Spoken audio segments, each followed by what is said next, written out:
live. How is audio? Let's see how audio is doing. Just want to make sure that everything is working. Is everything working? Is anything working?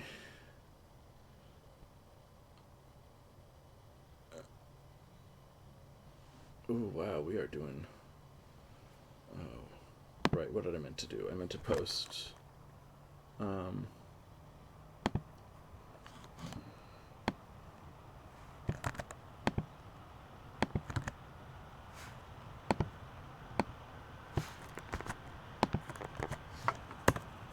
That does not surprise me because I am also not an important Twitch person.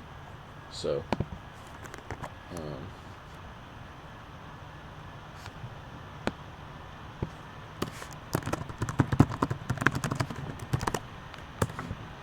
no worries. Hold on.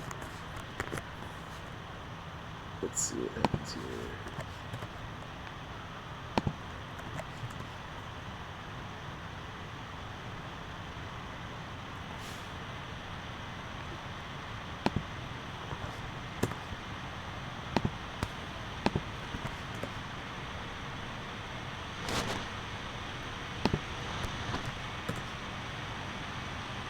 Okay, there we go. That's what you do. Okay. Ken, how's audio on your guys' end? Can you test? Can anyone say something? Test that. Hey.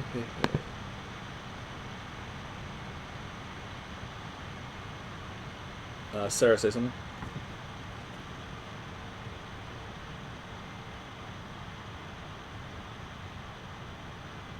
Okay, well that's not a good sign. Their audio is not working. No, I think it's mine. Don't assume that everything is right on your end and everything is wrong on my end. Just statistically speaking, that seems more likely. What's going on here? This is the same problem I had last time, and you'd think that I would have remembered how to solve the problem last time, wouldn't you? Jess, do you remember what I did last time to solve this problem? No. Maybe. Yeah. Yes. But it's not picking you guys up for some reason.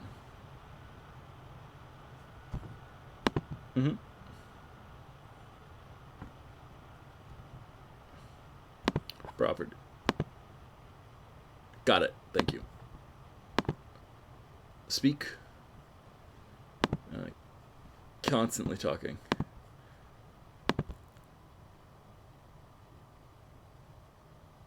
Okay, that hasn't fixed the problem yet. Let's check if I did it wrong. Okay.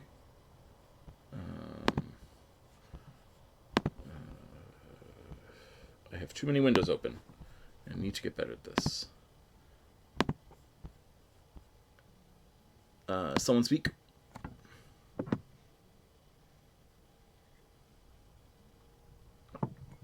Great. Well, Twitch heard neither the hi nor the woof. I liked both of those, though.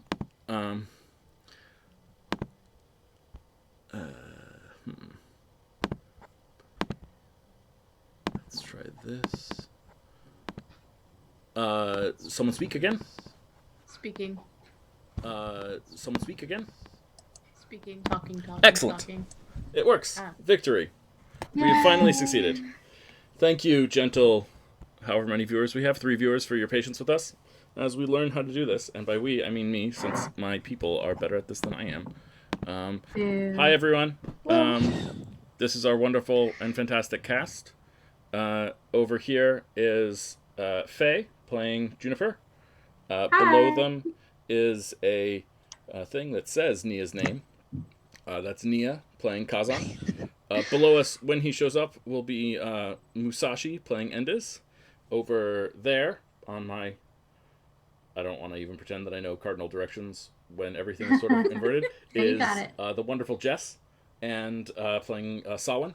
And then on my right is Thomas playing... Sorry, backwards. Sarah playing Thomas. Thomas is not playing Sarah.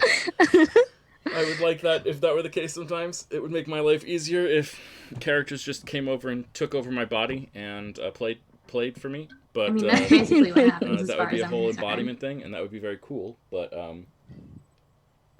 that is sadly not the way things work. Okay, let's dive on in. So,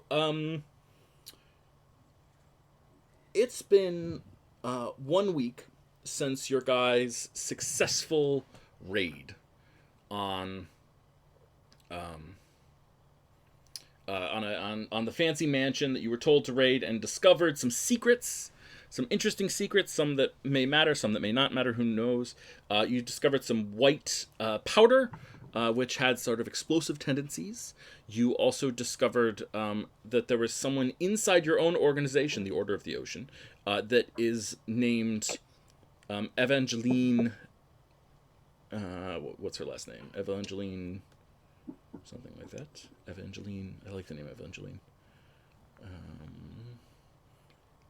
Evangeline Corella, who is in the pocket of Magli Blackice. This is a problem, of course, because everyone in your organization goes by like secret code names that you've met, and so you could have actually potentially even met Evangeline Corella and not even know it. Who would know? You also started to do some investigating around the city, meeting some people around the city, getting to know some things, and we started to get a little bit of a portrait of your guys' daily life. So I want to take like a brief minute here to sort of look at how you guys spend an average week. What is it that you spend? How do you spend your time? Obviously, you're not with each other all the time. You may see each other, though. You may get coffee or tea or lunch. I don't know. But sometimes you guys aren't on missions, and I like seeing sort of that interaction a little bit and seeing who you are when you're not in the heat of spy craft stuff. So, who should go first? Let's start with Sawin. Sawin, what do you do on an average week? What does this week look like for you? Is this an average week? Most likely. Mm-hmm. Let's see. Writing would be part of Sawin's week for sure. People watching would be another thing he does. He'll go to a park and just observe people. Try to write new songs, I suppose, and then just performing at the Busted Barnacle. Mm-hmm. Yeah, absolutely. Do your new songs have what's the sort of story that you're trying to tell with your music? What sort of songs are you writing? What are they about? Are they love songs? Are they heroic songs? Are they songs of political dissidents that are coded?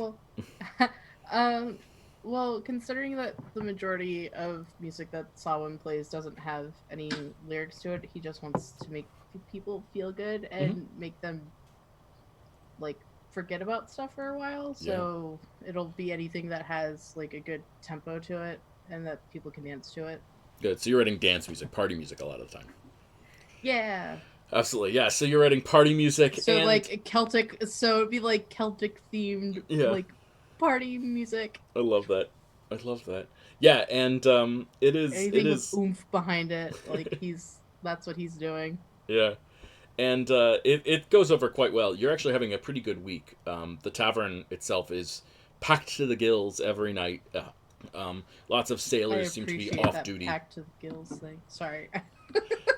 No worries. If you'd like to become a warlock packed of the gills, you'll have to join my other campaign, which has a warlock pact of the Kraken. That's amazing. No, it's so it's very filled. There's lots of people coming in and out. It's more crowded than you're used to. I don't know how long you've been staying in this place, but we know that it's relatively recently that you moved in. Because we could stay there like I've been there a month. Mm-hmm. That sounds great. That sounds in fact perfect for my purposes. Excellent. Yeah, so that sounds good. So you're spending it mostly playing and writing songs and making some money and doing the bard life thing. Excellent. I like it. Kazan, what about you? What are you doing? Well, Kaz isn't really used to having a lot of free time with like an indeterminate end. So she's been among people as much as she can, enjoying the city for much of the day and really only returning to the Temple of Yemis for the bare minimum, sleeping, eating, janitorial duties, whatever Mm-hmm. whatever the duties are for that day. She like usually likes to dress in plain clothes and puts on a headscarf so she doesn't stick out Mm-hmm. so much, and sits in at taverns when there's a performance or just when it's lively and people watch and enjoy the atmosphere. So she likes to explore the city, try new foods and drinks, and Mm-hmm. she keeps a little journal with her reviews of different things she tries. Oh, I love So it. That's great. her latest entry, I think, would be kombucha, 0 out of 5. Tastes like bubbly dishwater. Yo. I love it. That's great. Yeah, I don't think we have our in-game name for kombucha yet, but it might just be called kombucha. I like it. Okay. Excellent. I love it. That's fantastic. Yeah, activity is actually a little bit higher for you as well, going on. The priests of Yemis seem to be very active in trying to convert people to the worship of Yemis. And I think you pick up a little bit of like religious competition, if that's the right word, between a couple of the different major Celestian religions, and specifically those Yemis, the god of reefs and corals, and who is the god of storms? Does anyone remember offhand who the god of storms is?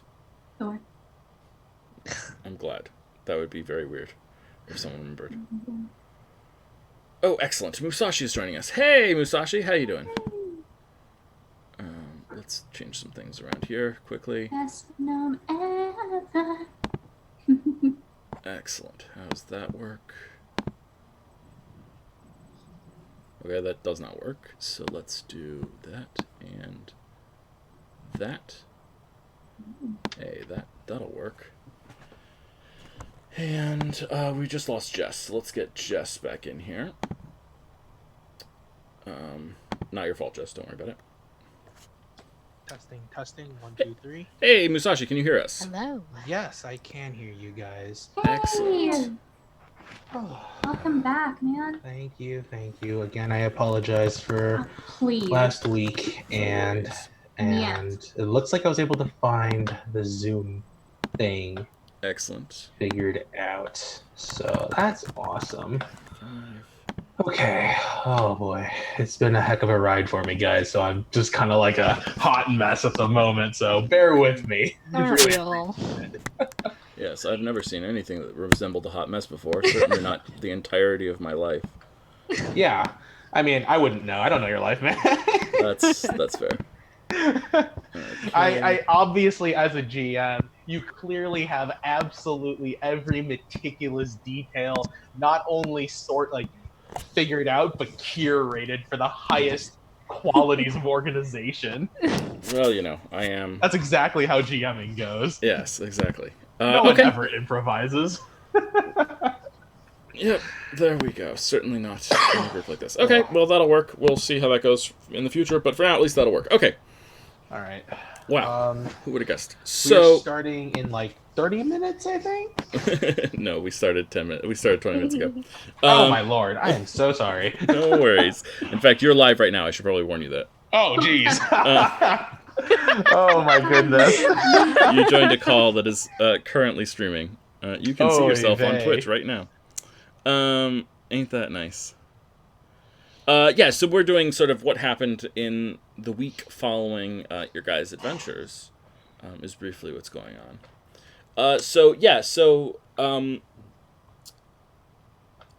Kazan, you've been noticing that Yemis, in particular, and Tashi. Tashi is the deity of the storms at sea, and both of them are sort of both of their communities are being more aggressive about recruiting members, right? Being a little bit more pushy about it, if that makes sense. And you're noticing sort of like an uptick in those sorts of things going on. Probably why she's not there a lot. I think the last thing she'd want to talk about is converting religions. Yeah, I think that's totally fair. Excellent. And yeah, that's wonderful. Excellent. So, Juniper, what about you? What are you doing? How do you spend this week? Well, um, I spend most of the time in bookstores, honestly. Juniper just kind of goes throughout the city from place to place trying to find bookstores that have like, actual spell books in them. I don't think, is there like any kind of a hub of magical activity in the city? I don't think so. Sorry. No, there's no magical towers here. Yeah. The magical towers in general were historically placed outside of the bounds of the city to, Yeah. or outside the bounds of everything, basically, to, prevent accidents. If accidents happen, then, it'll be outside of people's sight, if you know what I mean. Gotcha. So yeah, she's mostly just been going into bookstore to bookstore, just kind of like finding a nice little corner to hide in, while she just like whips out her empty notebook pages and just like frantically tries to scribble down bits and pieces of spells, which is totally, not at all stealing from the premises. And oh, I love it. Yeah. And in the more like high class areas, she does turn into her elven form to do so. Just to be like, oh yes, I am here officially as a wizard, definitely elven. But yeah, and she takes a little bit of time to send a letter back home, and mostly just explores, spends a lot of time outside of her little rented apartment. Yeah, absolutely. Are you looking for any particular spells as you do this, or just anything you can get your hands on, or? Anything she can get her hands on, but particularly illusion magic, Okay. which would go more with what she's, her course of study. Yeah, why don't you roll an investigation check? Sure. Let me go ahead and do that. Oh, goodness gracious, kitty. I have a kitty on my lap, sorry. I am jealous. No time like when we're involved in something for her to decide it is baby lap time. Yeah, okay. I just rolled an investigation. Excellent. Yeah, so I don't think that you have enough with a 15 to like actually successfully steal a spell yet. But I think I would rule that if you need to copy new spells into your spell book and it's an illusion spell, you can copy it at half cost. Nice. For the next one spell, because you've sort of managed to copy about half of it already. Does that make sense? Yeah, totally. That's going to be on you to remember. I'm never in a million years going to even try to remember that. Okay, gotcha. So the next time. Yeah, Viking Goth has good advice. Never apologize for having a kidney on your lap. I approve. Okay, and that'll bring us to Thomas. Thomas, what's your plan during this week? During this week in particular, it's going to be a little unusual for him. Generally, he has some cafes and some restaurants that he frequents. His allowance is not large, but it allows him to exist within the city that has always been his home. Since his powers have kind of come upon him, he's of course trying to commune with his god to try to kind of reach out and get some kind of clarity and, if not peace, some direction with what he's supposed to do with the gifts he's been granted. He's also trying to figure out why now, why in this form, why is he unable to heal with these holy powers, what he's intended to do with them. So he spent a lot of time in meditation for him, which would be walking the streets of his city with other people, a lot of time walking the shoreline. He has a lot of time set aside for correspondence. He has a project where at a time in his life he lost contact with a good many people who he'd always known who were in his life, and he's kind of sending some letters to the four winds now as best he's able to kind of try to reconnect with as many of them as possible. However, this week his daughter is also in town, Mhm. and having asked her about some information that was uncovered in the previous game, but not receiving an answer from her necessarily to his satisfaction, but also acknowledging that she's an adult and not wanting to badger her, he's going to try to find out a little more information on his own Okay. with whoever he might know in the city who would possibly have some connection to, well, you know what? No, he's going to table that, but it's a project he's going to work on in the future. He's going to work on spending time with Oceana at the moment. Wonderful. Okay, so Thomas spends time with his daughter Oceana. Yes. What do you guys do when you spend time together? Are you the type to just go out to eat, or are you the type to go to museums, or go for long walks along the dock and look at the waves, the beach? They like to walk the marketplace, certainly. It was one of the few things that really had her interest as a kid that they could actually share, because she traveled all over the world with her father, Fabian, on his pirate ship. So every place she went, generally the marketplace was the most exciting for her. So when she would visit, and it's kind of become a tradition, they would go out walking in the marketplace. They would eat at whatever cafes or small restaurants were there. Mm-hmm. That sounds lovely. Mm-hmm. I wonder, do you think there's anything in particular she collects in marketplaces, or something that she looks for? If there is something that she loves, it is her coat and other coats. She has a very long, dramatic, embroidered pirate coat. And because obviously that's the aesthetic is very important. A lot of trinkets that are special to her. I imagined her as having a diving hobby, like maritime salvage. Just even if a ship that went down wasn't anything special, just diving down and kind of looking for trinkets on the ship. And she has a small collection. There's not something that can be acquired at a marketplace. It's more personal. Yeah, I love that. I think that's fantastic. Cool.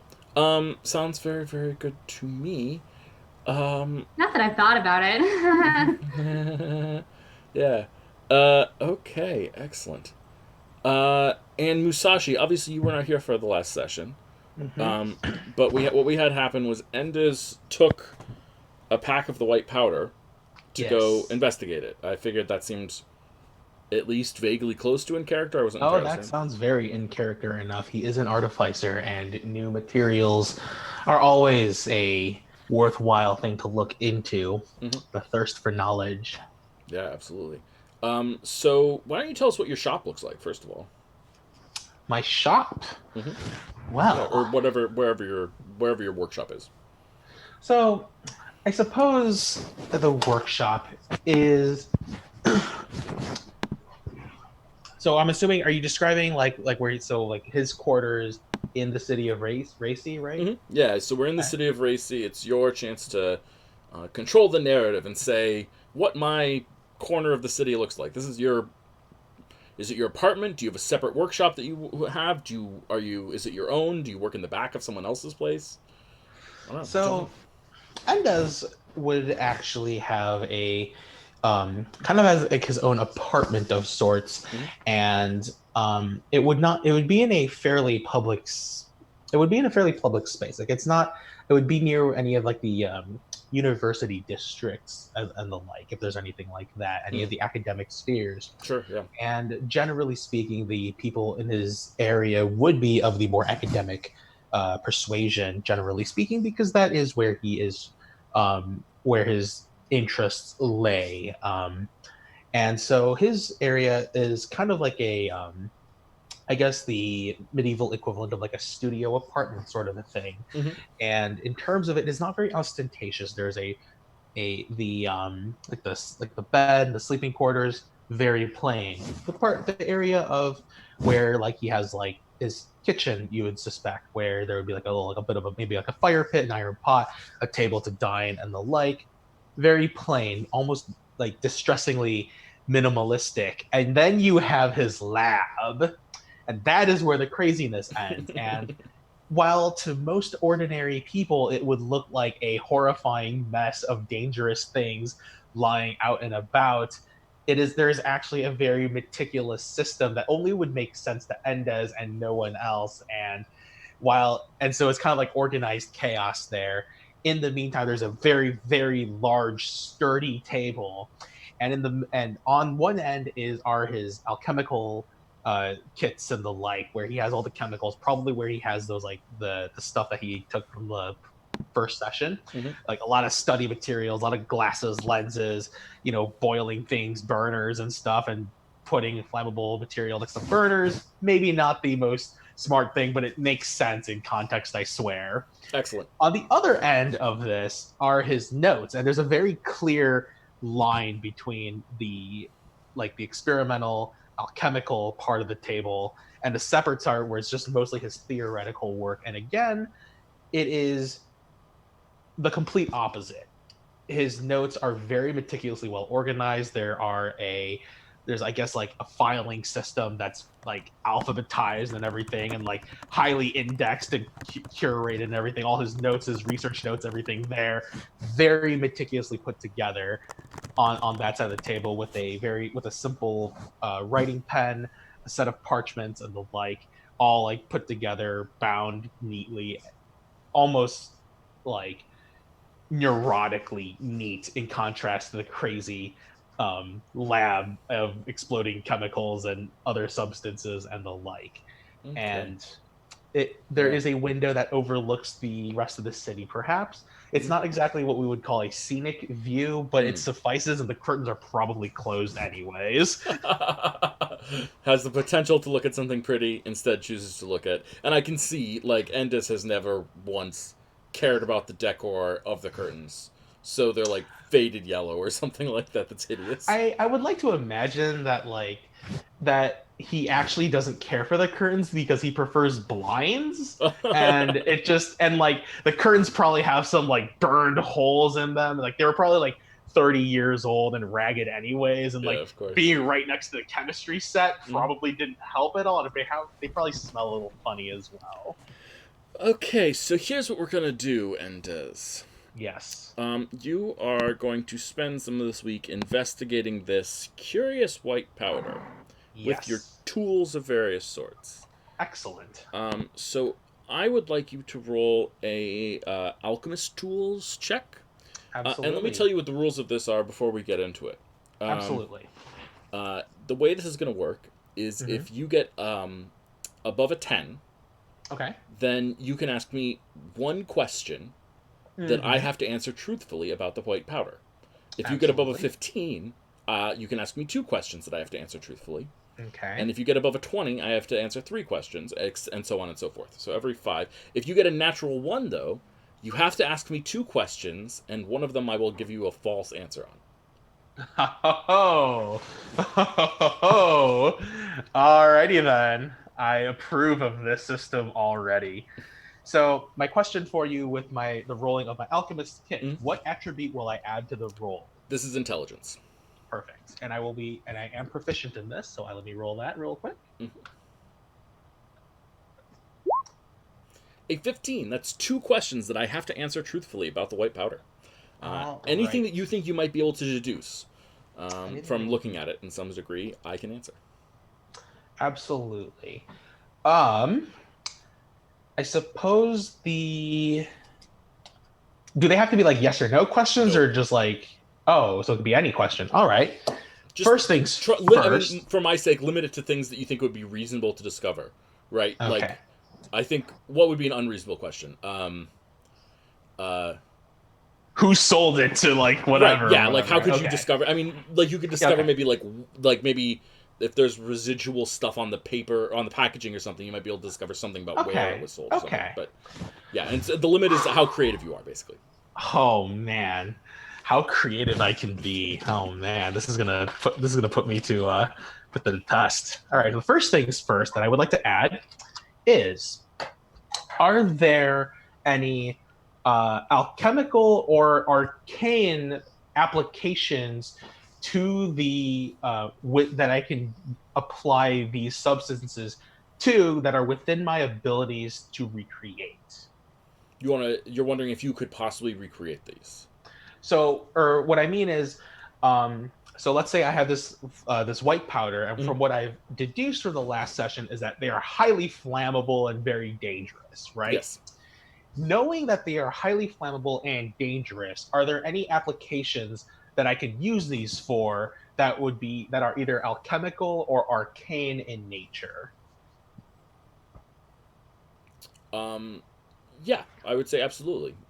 You have a clear enough understanding of this that you could potentially utilize this for fire-based mechanical endeavors of various sorts.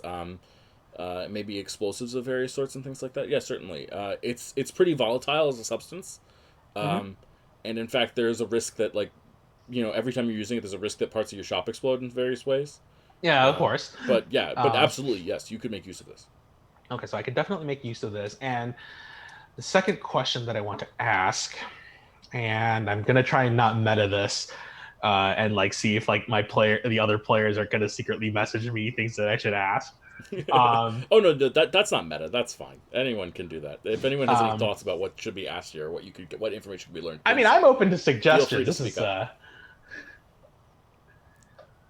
anything I should look into for these mysterious white powder chemicals that I'm concocting in my lab. Huh.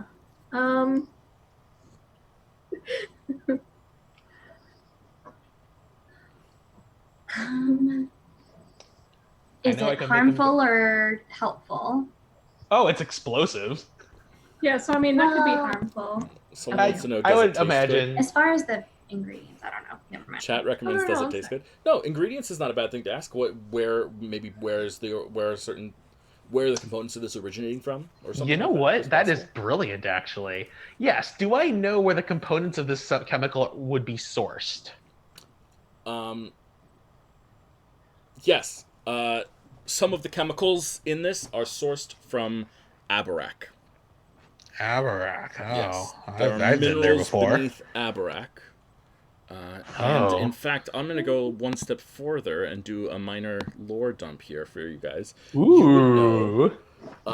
You would know that there is a substance in Abarak called Earth's Blood. And it comes from a thing called the Wellspring, which is a very sought-after natural resource, a magical natural resource based in Abarak. And this white powder uses a very, very small amount of Earth's blood within it. Do I know anything about what Earth's blood itself would be used for? Yeah, long-lasting fires is what it's useful for. Creating explosions that can keep on exploding in upon themselves. That can explosions that can create materials that then explode themselves a little bit. It's a So that's all. And it's trace amounts in this, right? It's trace amounts, but it's what makes this so volatile and effective. Oh man, as a substance. That is fascinating. And I presume then that the Earth's blood is very expensive. Yes, yeah, it's a hotly traded commodity, and it's one of the more expensive commodities that is. Are we saying are we talking hot commodity as in oh, we're trading around gold, or is hot commodities as in we're trading around priceless art pieces from 100,000 years ago or something? Yeah, that's a good question. I mean, you wouldn't be surprised with either answer. Okay. First of all, but people tend to want it for people haven't really found uses for mass production of it yet. Okay. And it's certainly not something that is inherently high class to be sought after, right? People aren't putting Earth's blood on their walls as art or something like that. Okay. So it's more like companies that are looking for it than other things. Okay. So kind of an industrial grade sort of substance, exactly. rather than a civilian thing. Okay. Exactly. Yeah. It's one of our magical resources that we have in the world. We've already discussed Soulwood as being another one from the Soulwood Tavern.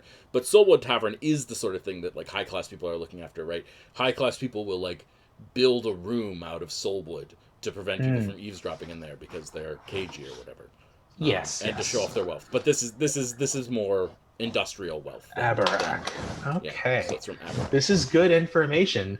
I believe if it was chat that had suggested this, good suggestion, chat. Thumbs up to you guys. It was Sarah / Thomas who suggested this. Oh, Sarah / Thomas. I am sorry, Sarah / Thomas.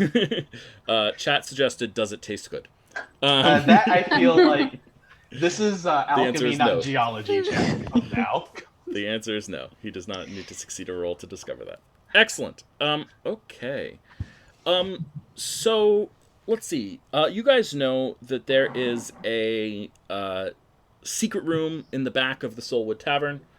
That is where you guys have your meetings of various sorts, and you know that you're supposed to check in regularly to for the next message from Lady Stingray.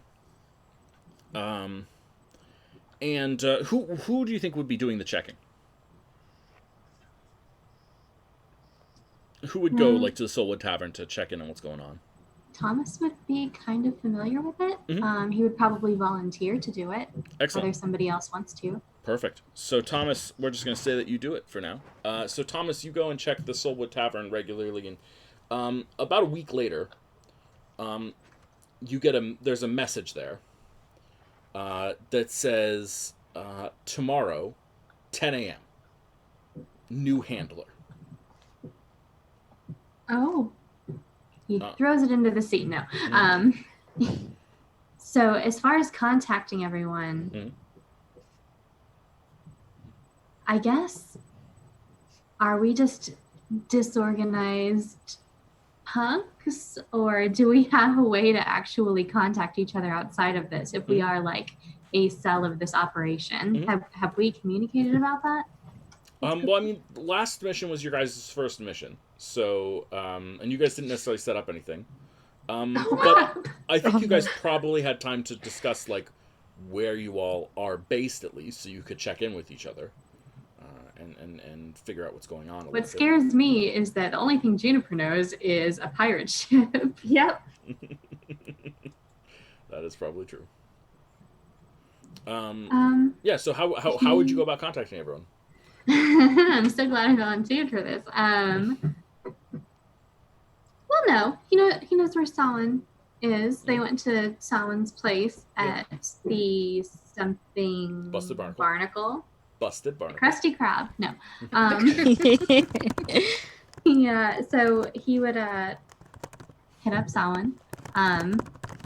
He'd go. He'd be a dramatic person about it. He'd go in with like a kind of like grandmother driving shawl kind of draped over his hair, and like there probably aren't any sunglasses in this world, but whatever. And he'd get a seat at the bar, and he'd like ask for Samhain, and he's like slide a coin across the counter.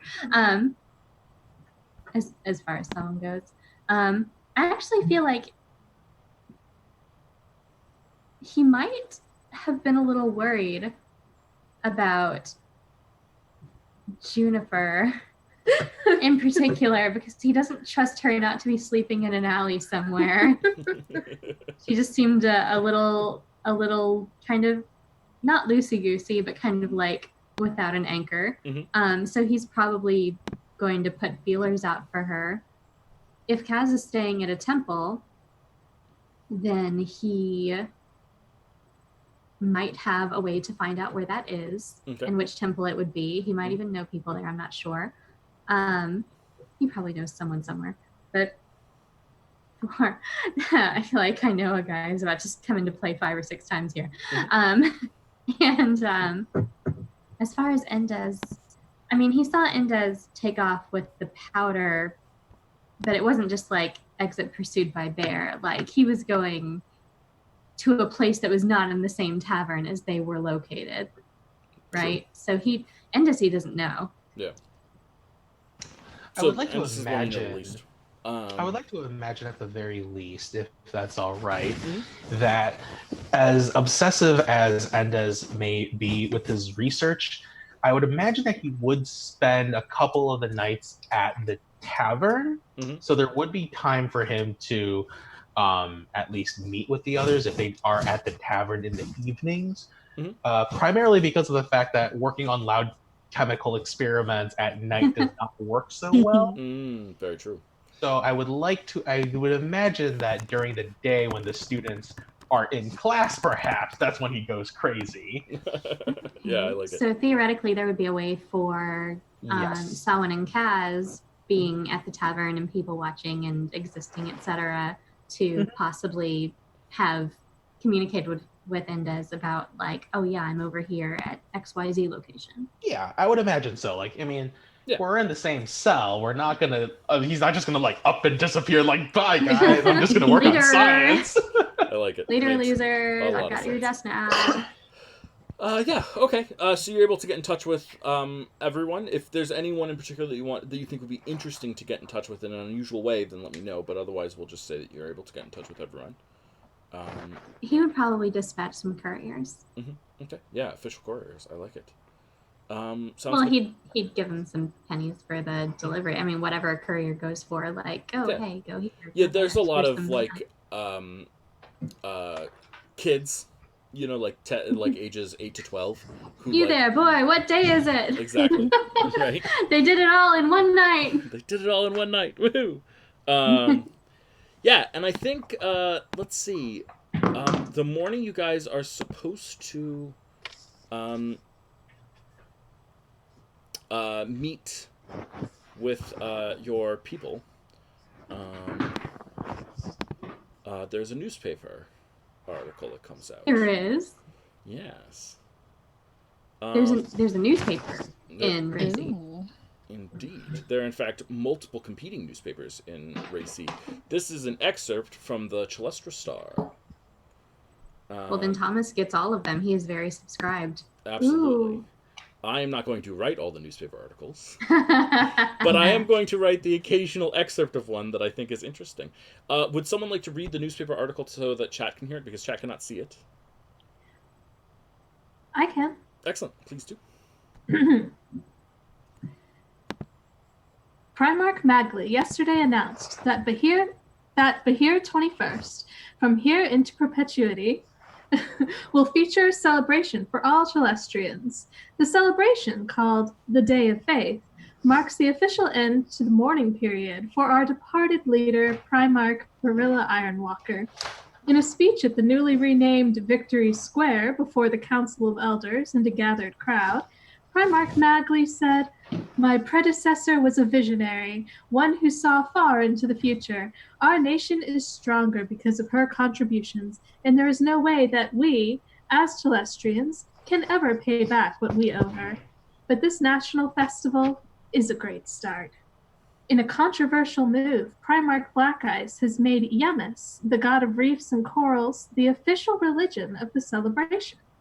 "It's not right to have a state-sponsored celebrations of religion," says Elder Melius Stepwise. "We've always had our celebrations to be open to all." A spokesperson for Primarch Blackice pointed out that Barilla Ironwalker was personally sworn to in the Yes, and then it cuts off. Yemis. And then it cuts off.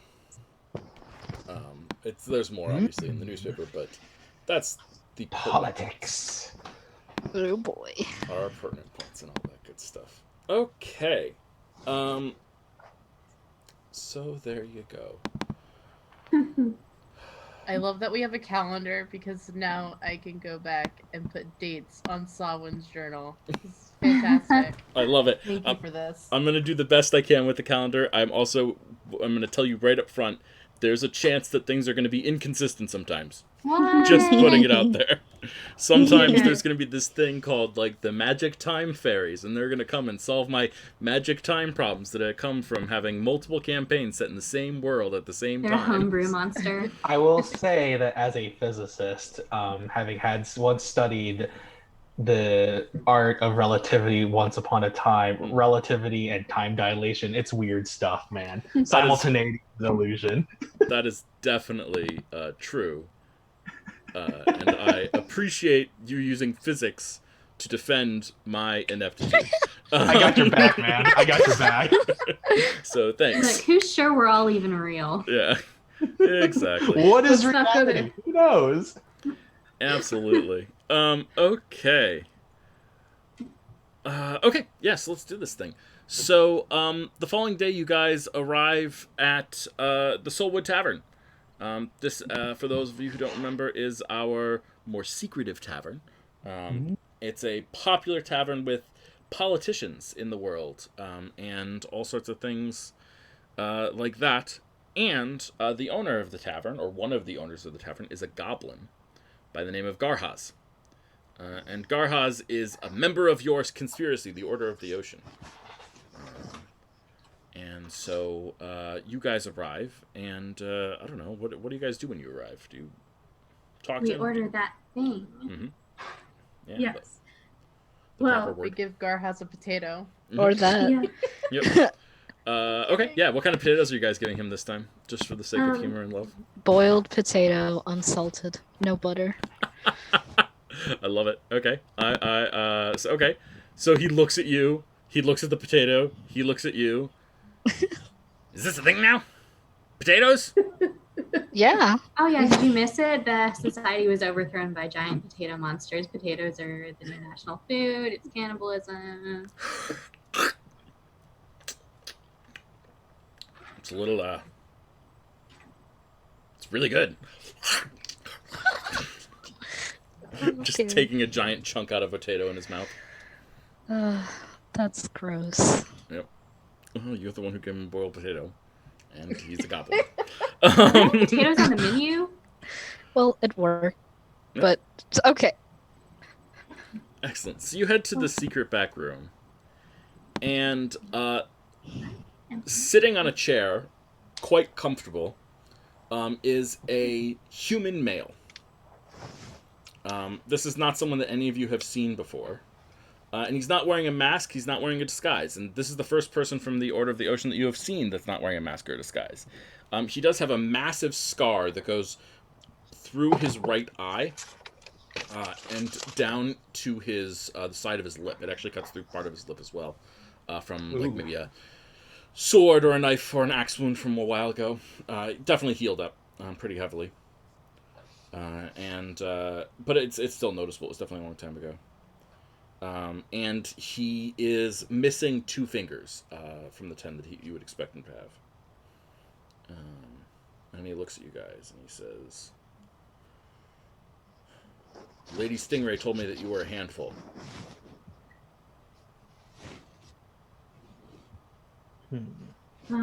I offer him one of my fries. Takes one and starts eating it. Tasty. Yeah, she doesn't get along well with anyone. You can call me Octopus. Octopus. Looks at his fingers. Yep, Octopus. Ah. Oh.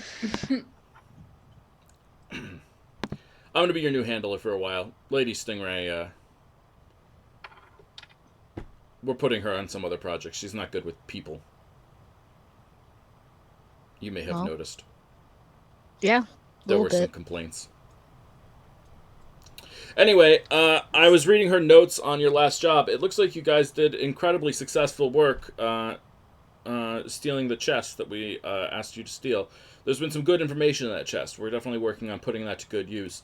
A lot of the information in that chest is pointing towards a shipping company. And the shipping company is a place called the Sea's Embrace, and they sort of have 2 branches of their company. One is like import-export, and the other is actual shipbuilding itself. They're building ships. So they're both a shipbuilding company and a shipping company, if that makes sense. Anyway, we want you to do some investigative work and see what you can figure out is going on there. See what their connection is to all this. The notes are sort of vague, but it looks like there's some big money going through there and various sorts, and we want to see what's happening with them at the Sea's Embrace if you're up for it. What kind of information about this company are we looking? Was the documents pointing to? Well, right now it's just lots of money that's going through there. But it's interesting because the money is being recorded in different types of amounts.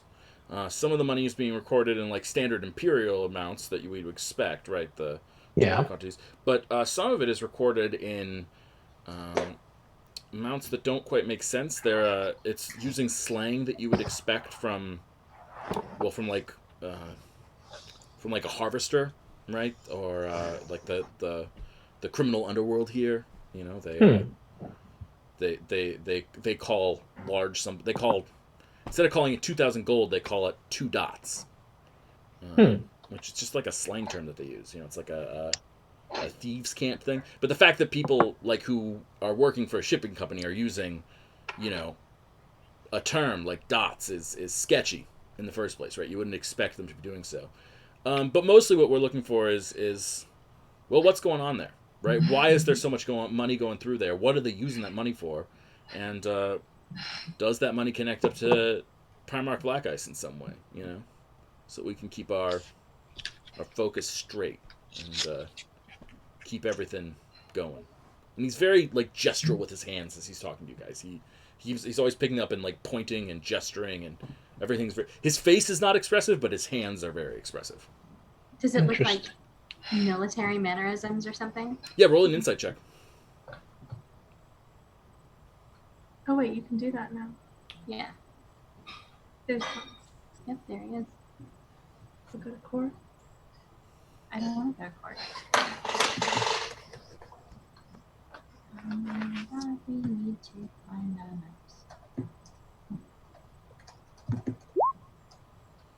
maps. With a 12, you can determine. You would guess that he certainly has some militarism in his past. He's sitting very straight in his chair, and his back is curved slightly the wrong way from the over posture correction that many military people have to go through. You could probably do some Alexander technique lessons, that sort of thing. Out of character in boot camp, our RTC, our petty officers who were in charge of us would like knife hand all the time, like gesture. Yeah, absolutely. That's the same thing's true everywhere. So yes, yeah, and he's very doing the same thing. Yes, absolutely. Mm-hmm. Was there any word on the bone that was recovered? Sorry, the what that was recovered? We recovered a bone. Oh, with, yes, absolutely. Sorry, markings. just double checking. Yeah, well, we're still doing some research into that. Definitely seems like there's some witches or cultists involved in it of some sort. People who tend to mark up bones, those are witches. Now, I don't judge, right? Witches are absolutely a fine way of practicing magic of some sort, but there can be some, it's more a sign that there's like a magic user on that side. We don't have enough evidence really, I think, to determine what the bone was used for or anything like that. It's a dark thing. Is it possible that I could assist with the analysis of that bone? Why do you want to? I mean, are you trained in investigating and analyzing spell components and unknown spell things? I would know a thing here or there about artificery and arcane arts and the like, and I feel that if it is something that may be important, then I might as well offer, unless you feel confident that you have it handled, but I wish to offer at least my services and expertise in that field. Yeah, roll a persuasion check. All right. Let's take a look at my persuasion. Well, I don't have a bad persuasion. Oh no. Yeah, so he looks at you. You rolled a nat 1. That's a 5. Oh, jeez. So he looks at you and he says, in the future, if you want to do that, you should analyze the substances before you turn them over to us. It's important for our organization that things be kept separate so that if any one group is compromised, they don't have the ability to report on other groups. We have this group as like a retrieval specialist group, looking for things and things like that. We've got other groups that are focused on the data analysis aspect of these things. So But I'm sure they'd appreciate your notes or help, but I don't want to give them too much information about you. Heck, we already do a thing where everything that you turn over to us in verbal form, we write down with professionals, but anything you turn over to us in written form, we actually copy over so there's no chance that someone could, discover your handwriting and things like that. So we want to be very careful here and protective. Absolutely. In that particular case, I will leave it to rest then. Absolutely. But no objection if you want to help before you turn things over in the future. Of course. Anyone else have any questions? The time frame to get the information back to you by. This seems like it might take us a bit longer than the heist. It's certainly more of a chore than, like, here's a house, we know something's in that house, go get it now. No, I mean, we'll be flexible. If you leave a note with Garhaz, then he knows how to get in touch with someone who knows how to get in touch with someone who knows how to get in touch with me. So, I don't know. I think try to make it done in like a week, maybe 2 weeks. That should be doable to me, I think. Is there a particular phrase you want us to use? Do you want us to use the house analogy? Yeah, that could work. I like that. Very well. He nods. I'm in the middle of a call right now. You can use this room for planning if you need to plan it all. It's all soul-wooded and protected. If you don't need me for anything else, though, I've got other things that I have to go deal with. He looks around to make sure that everyone's good. And then he stands up and walks out of the room. Does he have a limp when he goes out? Roll a perception check for me, please. And do 18. Yes, he has a slight limp. It is very, very slight. It is not pronounced at all. Which leg? It is the left leg. With my roll, am I able to tell, like, what is causing the limp? Like, is it a bad knee? Is it a bad ankle?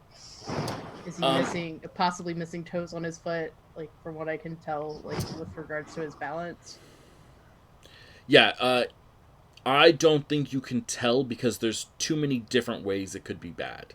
I don't think you have enough to reduce the information down to that exactly. Okay, that's fair. Yeah. I will make a note of that. Octopus has a limp. Yep. And it's pretty slight. It's definitely slight. And you said left leg, right? Mm-hmm. Limp in the left leg. Once he has left the room, is there a door? Yeah, I think so. I think we decided that's like a bookcase that spins, actually. Yeah. I love it. Okay. Well, once that has closed, being that it's a soulwood room, Thomas turns to Indez and says, I did obtain a rubbing of the markings on the bone before we turned it over, but unfortunately there's not much material substance to it. However, if we find an arcanist or possibly someone studious, they may be able to help shed some light on the origins of the carvings. Actually, I would like to take a look. May I take a look at those rubbings? Please do. And he produces them. I'm also going to inquire about finding a safe box or possibly a place to store them in this chamber. If correlation of materials between separate cells is such a priority, I certainly wouldn't want to be caught. Well, it is fortunate that I was working on a little bit of a side project during my off time, and I am actually going to pull out a very small pouch, actually. And he says, this will be a safe place. And in this pouch, and I'm going to say this as kind of out of character knowledge, is a replicated magic item that replicates a bag of holding. Yes. It is always useful to have an artificer on your team. It's always useful to have an artificer on your team. If you're worried about storage, I can hold on to it if you trust me with it. Oh, please, but by all means, I wanted to make sure that we would still have access to them in any form. I believe my sentiments may be shared when I say that our last contact did not strike me as the sort to be overly communicative with us. Perhaps not. Perhaps not. But at the very least, I want to at least take a look at these markings and with these carvings and the like. Can I figure out what the carvings mean just from looking at it visually? Yeah, roll an Arcana check for me. This would be at Absolutely. disadvantage. At disadvantage because it's all For right. reasons that you have no knowledge of, it is at disadvantage. Okay. If you roll well, I will tell you why you had disadvantage. Perfect. That is exciting. Give me just one moment, please. So I do have disadvantage, unfortunately. And this will be with Arcana. I have a pretty decent score on Arcana. Oh my god! With Nice. disadvantage of 24? Yeah. Well, the reason you had disadvantage on this is because you, and no one in the living world that you are aware of, has ever studied necromancy. Necromancy was outlawed by the Tuan Empire around 800 years ago. And in fact, they banned, burned, and destroyed all relics relating to necromancy, all necromancy spells. None of those have ever been available in any fashion whatsoever. So absolutely, this is necromancy. And this is the first necromancy that you have ever seen in person in your life, by far. I would like to do I know, like, so I've managed to figure out that this was an 800-year-old banned art. I presume that the reasons for why it was banned are fairly like clear. Like I could presume that it's the twisting of life and death. What do I know? Like what kind of thing like this carving would have been a part of? Like is it like a component of something bigger? Like can I figure out what the purpose might have been, or is it just like wait? Yeah, so actually you did not meet the DC for that. The DC to discover a spell is typically 12 plus the spell's level, but because it is forbidden knowledge, it is actually 20 plus the spell's level in this case. So I see. It is so you can determine that it is more than a 4th level spell in the necromancy school. Take that for what you will. So well. I will freely admit I was 100% not expecting that information to come out this early in the campaign. But I'm okay with that. But I will talk a little bit, necromancy was forbidden. Sorry, and I said 800 years ago. Sorry, that's a mistake. It's actually closer to 2,000 years ago. Okay. Man, those time pixies. 2,000. Those time pixies, thank you, I know. Oh, man. Yeah, so it's been forbidden for a long time. And most people have just basically forgotten about it. Like, it's been forbidden so much that, like, people don't think about it anymore, almost, to a certain extent. The basic reasons are pretty predictable. This is actually true of all necromancy. This is actually why necromancy is like a problem in D&D. One of the mechanical things they did is that if you make if you conjure beasts, and then you stop controlling them, the beasts disappear. So conjuration makes animals just like necromancy does, but then they disappear. Necromancy, if you make a skeleton or a zombie, but then you stop controlling it, it continues to exist in the world, right? So it's sort of like there's potential for endless darkness. Okay. And that's a real problem and things like that. Okay. So I was able to recognize that this is necromancy. Do I know anything about necromancy with it being like a 2,000-year-old banned art that has where everything's been burned? Like, do I know anything about it? Yeah, I feel like this would be like I was playing a game recently that had a check called a shifty check. I feel like this is a shifty check. Well, let's talk a little bit about Endus for a second. How did Endus learn artificer stuff, magical stuff? Artificer stuff, he primarily learned through books, and a lot of it was self-taught. And now, in his childhood, where he first got these books, through his family's caravan as they were trading and the like, and books would be one of those things that were traded. I would imagine that he would have learned how to read very quickly all these types of books because it wouldn't always be in stock very quickly. And so it was just a matter of just like quickly reading, reading, and just like reading all the books that come in and out. Like a lot of things have just come through his hands. Yeah. And in the meantime, the people who own books and the people who would buy books typically interactions with them would have probably involved maybe stuff regarding the books. A historian would probably, talk about why they might buy those books. Sure. And being that he is from a gnomish culture, being able to connect with those clients would be a big part of it. Yeah. Do you think that your immediate Urikori family were involved in the transport of illegal goods? Because the necromantic text, if it existed, would absolutely be an illegal good. Okay. I would imagine that given that the Urikori caravan traveled in Abarak a lot, and I would imagine that while the family itself may not like explicitly be, going out and looking for criminal enterprises, the fact is that tunnels, by their nature, make smuggling very possible. Absolutely. Yeah, okay.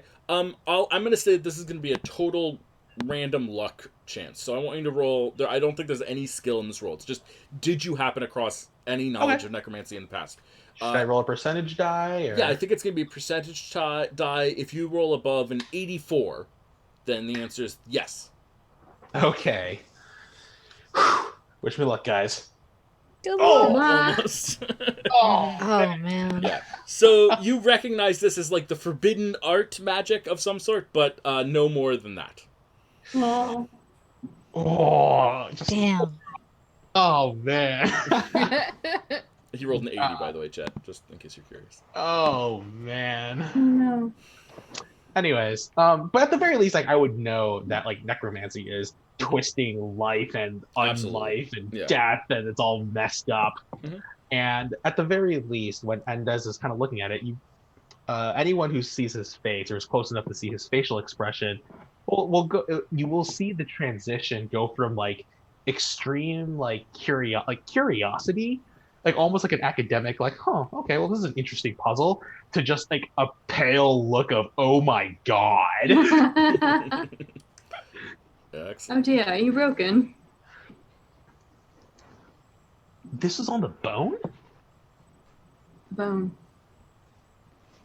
And I'm gonna just like look, like just kind of point at the engraving, like the markings. I'm like, you sure this is accurate? Almost certainly. It was on. Well, I did find it on a pile of skeletons in the crocodile pit. Now,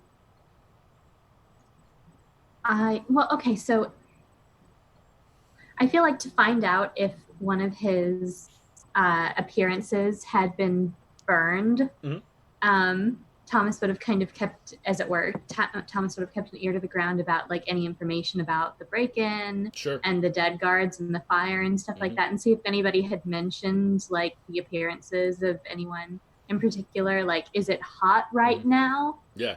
Roll a perception check for me. This is not going to determine whether it's hot or not. This is a different thing.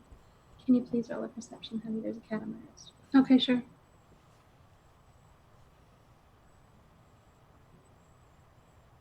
Oh. Okay. Cool. Yeah. So no, there's no one. You haven't heard anything about being sought after or anything like that. Everything's been. No, there's been no stories about a break-in at a rich person's house or anything like that. Okay. He's going to say, now, if we wanted to re-enter the sewer grate that we now know leads to the underside of that manor, as it were, and try to find more clues amongst the skeletons, assuming they have not been cleaned out by the Giulianis, we could attempt to recover more. They don't have like a second crocodile, right? I only saw the one, dear. I couldn't tell you. Yeah, I only saw one too. What if they got another one? It's a distinct possibility. They probably got something a little bit more beefy than a crocodile after the way we dispatched the last one. Well, he's gonna like put the Enda's is gonna offer gonna offer the like hold on to the thing. Do you want me to hold on to this at the very least? With that help pouch of yours, quite. I believe that could be quite useful. Oh, right. Unless you want to hold on to it. I don't want to take your things without No, permission. This shall be helpful to all of us in the interim. Very well. And he's gonna kind of like wrap it up with a little bit of twine, kind of roll it up, stick it in the bag of holding, and now it's in its own extra dimensional storage unit. And he said, by any chance,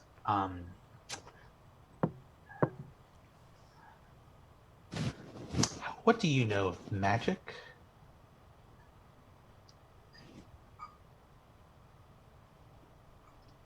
I mean,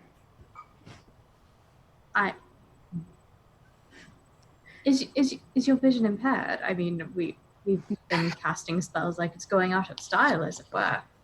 Yes, but I'm talking about dark magics, like necromancy. Oh, Bless you. That's not allowed. No, that's no, definitely it's not not. a thing. No, totally not a thing. Not at all a thing. But Like, that's really bad. Like, you're not just gonna get expelled. Are you trying to fetch us You do some? that. I mean, Someone like stands up like from the chair he's sitting. It's like, I knew it was creepy when she read it off the bone, and like and then she wanted to Oh pretend my like God. it was nothing. She it wanted all to goes pretend back that to Lady mumbo jumbo- Stingray. Yeah. and Clearly. and like I guess at this point, like Enda's gonna talk and like just at least to Thomas, anyways, and just kind of point at a couple things on the engraving, and just be like, yeah, Thomas's that. posture kind of opens up, like his stance is such that he's opening up the circle of their conversation to the rest of the room. And he's gonna be like kind of point at like this part of the engraving and that part of the engraving, just just sort of like he's not gonna like explain it in detail like a lecture because it is kind of a public spot talking about very, very forbidden. No, It's Solwyn. you're in the back of the it's Solwyn Tavern. we're You're good. hidden. You're in the back room. You're hidden. Oh, This is okay, definitely yeah. not public. I mean, it's Okay, public so in the sense that the five of you. I are wish there. you soul would. There you go. And he's gonna basically just kind of point at various like parts of it and just sort of like explain like how it kind of connects into like really shifty necro stuff, and just be like, this is bigger than I had thought it was going to be. My dear boy, I'm going to quote you out of context on that one. Quote of the session. Must you quote me out of context on that one?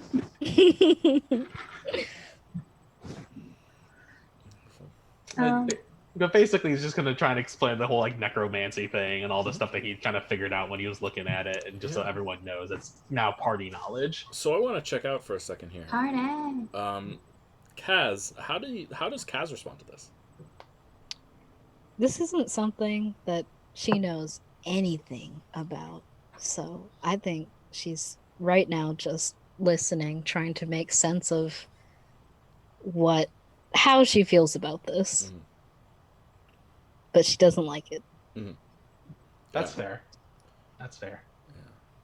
And this is more a general question for how people are feeling, just because I want to know how your characters are feeling. Temperature. Are any of your characters more intrigued than horrified? Most of you are expressing like horror at necromancy right now, which I think is cool. But is anyone's character more like curious or intrigued than horrified? Well, Nope. Okay. No is a fine I answer. honestly don't know that I mean- there's enough knowledge about it to Mhm. have that instant, like, horrific reaction. Like, if you heard about the burning of the Library of Alexandria today, it would be like, oh no, it's a terrible thing that happened. Right. But Yeah, I've you wouldn't heard be mixed like, reactions. oh, get it away from me. well, like, Juniper went to, the Tower of Tranquility. Mhm. So, the whole concept of like, don't use dark magic is kind of like just a common thing. Yeah. Like, it's not something like, it's not like people are walking around being like, I'm going to secretly be a necromancer. I mean, maybe they are, but Juniper doesn't hang out with that crowd. She doesn't hang out with pretty much any crowd. I love it. She spends 1 hour a day as an elf. If those kids want you to get into necromancy, they're not your real friends. Yeah. Real friends don't let their friends do necromancy. Yeah, she'd be part of Dare. She could be the worst fantasy wizard Dare. But I'd say she's like curious in the way that like a person who's never had alcohol would be curious when they see moonshine. Got it. Yeah, that makes sense. Yeah, that's what I was thinking. Like, man, she's probably like, no one tell my mom I'm around necromancy right now. Fair enough. Okay. Yeah, so I don't everyone think any now of us knows are going to about... run out and buy necromancy for dummies, but yeah. So everyone I mean, now you knows never about know. this bone, which is drenched in powerful necromancy magic, right? Let's not forget the fact that this is above 4th level necromancy magic. It was carved into a bone. Like, I think that's the part that like freaks Samhain out the most, is the fact that someone took all the effort to go through means to obtain this bone, probably like unsavory means, and then decided that, you know what, just to add insult to injury, here we are with this femur, and we're just gonna like, Yeah, what kind of femur was it? It was a femur? It was a femur. Oh, it was? Oh, well, actually, sorry. Did you guys... I don't think you guys actually rolled your medicine check to determine what kind of bone it was. Time varies. I just assume it was a femur because it's like the largest bone, and it'd probably be really easy to carve into it. Thomas, you picked up the bone, right? You're the one who actually picked up the bone, Yes. right, Thomas? Why don't you roll a medicine check? It was his bone to pick. Yeah, why don't you roll a medicine check retroactively? Oh. Honey, your tabs are unfathomable to me. I'm sorry. It's okay. You would think you'd be better at this. Hey, Nice. 18. Yeah, it is a halfling femur. Oh. So definitively not the largest bone. No, it's not. In fact, it's a very travel-sized bone, one might say. In order to just kind of explain why Endez is kind of thrown off, it's kind of like someone handed him a piece of rock and he's looking at it, and suddenly he pulled out his Geiger counter and realized it was uranium. Yeah. Like, it's not necessarily that it's like, like someone's handing him like how to like a book on like nuclear science. It's more like, here's uranium, because like the magic is strong around this thing. Absolutely, yeah. So that's why he's just like, whoa. Put it in the lead box. Oh my god. Would Thomas... Well, I was going to acquire one, but your pouch should be secure, yes? Should be. Well, wait. It's Hold just the up. rubbings. This whole time we've been talking about it as if it was a bone. No. In front of No, us. it's the paper. paper of the rub. They have... Okay, but I would the border of the know ocean that. has the bone itself. Okay. Oh my gosh. Whoops. I totally forgot it was not the No, sorry, yeah, it's the paper. It's the it's paper. Okay, never mind. You Maybe gave the not bone as to Lady horrifying Stinger. then. I totally forgot that it wasn't actually the physical. My If bad. there's not a clear outline of the bone on the paper, because I would have just focused on he would have just focused on the rubbings. He's going to kind of like frame his hands around it on the paper and kind of like describe how big it would have been. Yeah. All right. So, okay, less freaked out like radioactive material, but still kind of like, hey guys, this is like like the anarchist's cookbook sort of like sketch stuff. Yeah. Okay, cool. Awesome. Would Thomas have shared that it was a halfling bone? Well, he would describe the size of it. Like I said, he would have framed his hands around it on the paper and kind of illustrated it that way. Yeah, nope. Samhain just blanches. He goes from like the medium shade of orange to like a really pale orange, and he's like, you know what? I've kind of had enough for today. I'm going to go. And he just leaves. Okay. Oh, he went butternut squash flavor or colored. Excellent. Well, then I think the camera is going to follow Samhain for a minute first. and then come back and check in on how the plans are going. So, Sawin, where are you heading? For fresh air. Just yeah, so he'll go outside and just get away from the Soulwood Tavern and just walk. Yeah, how far do you go? I don't know, like 5 minutes down the street. Not very far, but just like far enough. Like he just wanted to put some distance between him and that. Would anyone have followed Sawin?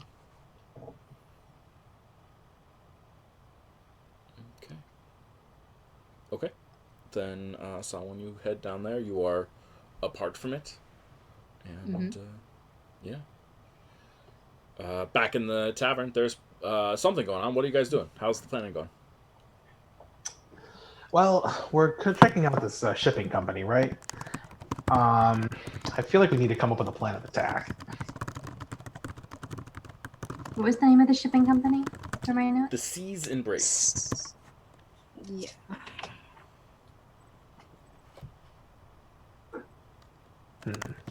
Is it right back, guys? to BRB. Thomas? Oh, actually, sorry. It's actually time for a break. So let's take our break here, guys. We're going to be back in about 10 minutes. Sounds good. And all that good stuff. So, bye, chat. We'll be back in about 10 minutes at 6:40 my time.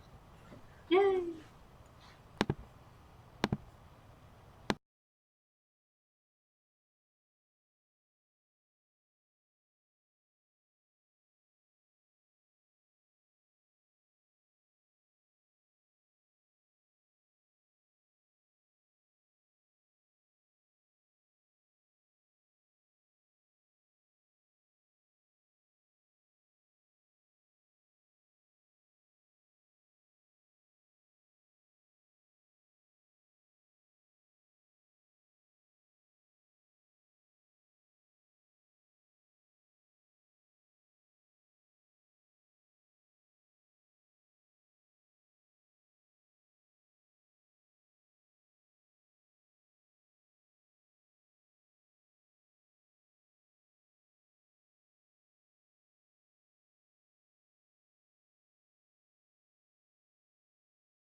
And we are Sounds back. good. Welcome back, everyone, to the Assassination of Primarch Magli Blackice. This is part of our Sagas of the Shimmering Sea series. Wow, that is a lot of S's. I'm going to have to learn how to say that at some point. This is episode 3 of this series. And not this week, but next week, our second series is going to launch. It's called the Lost Tomb of Akarut. And it will be taking place in our desert nation of Prion, far to the north. Unlike this series, which is all intrigue and investigations and who knows who and what does that mean and all that stuff, that is going to be a much more hardcore, straight-up dungeon crawl, where they dive into in a tomb that has been unearthed by earthquakes recently. And from there, we're gonna see what happens, what sort of secrets they discover, and how that affects the world. We'll find out. There may have been some spoilers for that campaign and this campaign earlier this episode. Who knows? Dun dun dun. It happens sometimes, and I'm totally You down gotta with go that. to Prion and get more skeletons. And some of them are even watching along with this. For those of you that don't know, I am doing a project. I decided to do this project because I was running a lot of games, and I decided to just put them all in the same world, see what happens. We'll see what happens. Some of my games are streamed, some of them are not. Some of them, but we're going to see what happens. Some of them are in Dungeons & Dragons. One of my games is in a Burning Wheel system taking place in this world as well. So, it's all a big mess. But that game is going to be streamed on Thursdays at 10 a.m. Pacific Standard Time. Yes, a very different time window. And if you would like to come watch, that group is going to have a lot of fun, it looks like. I hope they have a lot of fun. Hardcore dungeon crawls. We'll see what that amounts to. And all that good stuff. Bringing us back into the action, someone is hanging out outside to collect themselves emotionally, while our other 4 team members are inside as they plot their next event, their next incursion. They have found information that there's a shipping company called the Sea's Embrace, which may have more stuff going on than perhaps it should have going on financially behind the scenes, and they are excited to dive in and find out more. So the camera pans down and we see 4 characters as they are planning an incursion. What does this planning look like? What are you guys saying to each other? What is the plan? Why didn't I make tea during the break as I said to myself I was going to do? All good questions. Right. So, the mission, as I understand, as the player understand, is to gather information as to the connection of the Sea's Embrace to Magli Blackice. Mhm. Is that understanding correct? Yes. Okay. Or Magli Blackice affiliates or something like that. Finding a direct connection is probably going to be hard in general, for multiple reasons. First and foremost, because it would be hard. And Yes. second and secondarily, because you guys are level 2. And finding a direct connection this early in a campaign that's titled The Assassination of Primarch Magli Blackice would bring things to a head in a non-dramatic fashion.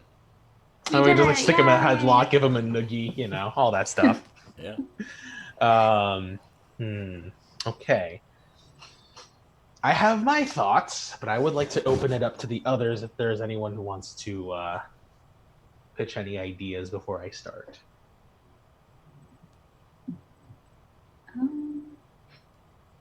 Are we taking like a direct approach, an indirect approach? I would say I'm very bad at sneaking. I don't do good with that at all. I have a disguise, sort of. Ditto. Well, I meant more like infiltration, being quiet, but Oh. just wondering. Okay. All right.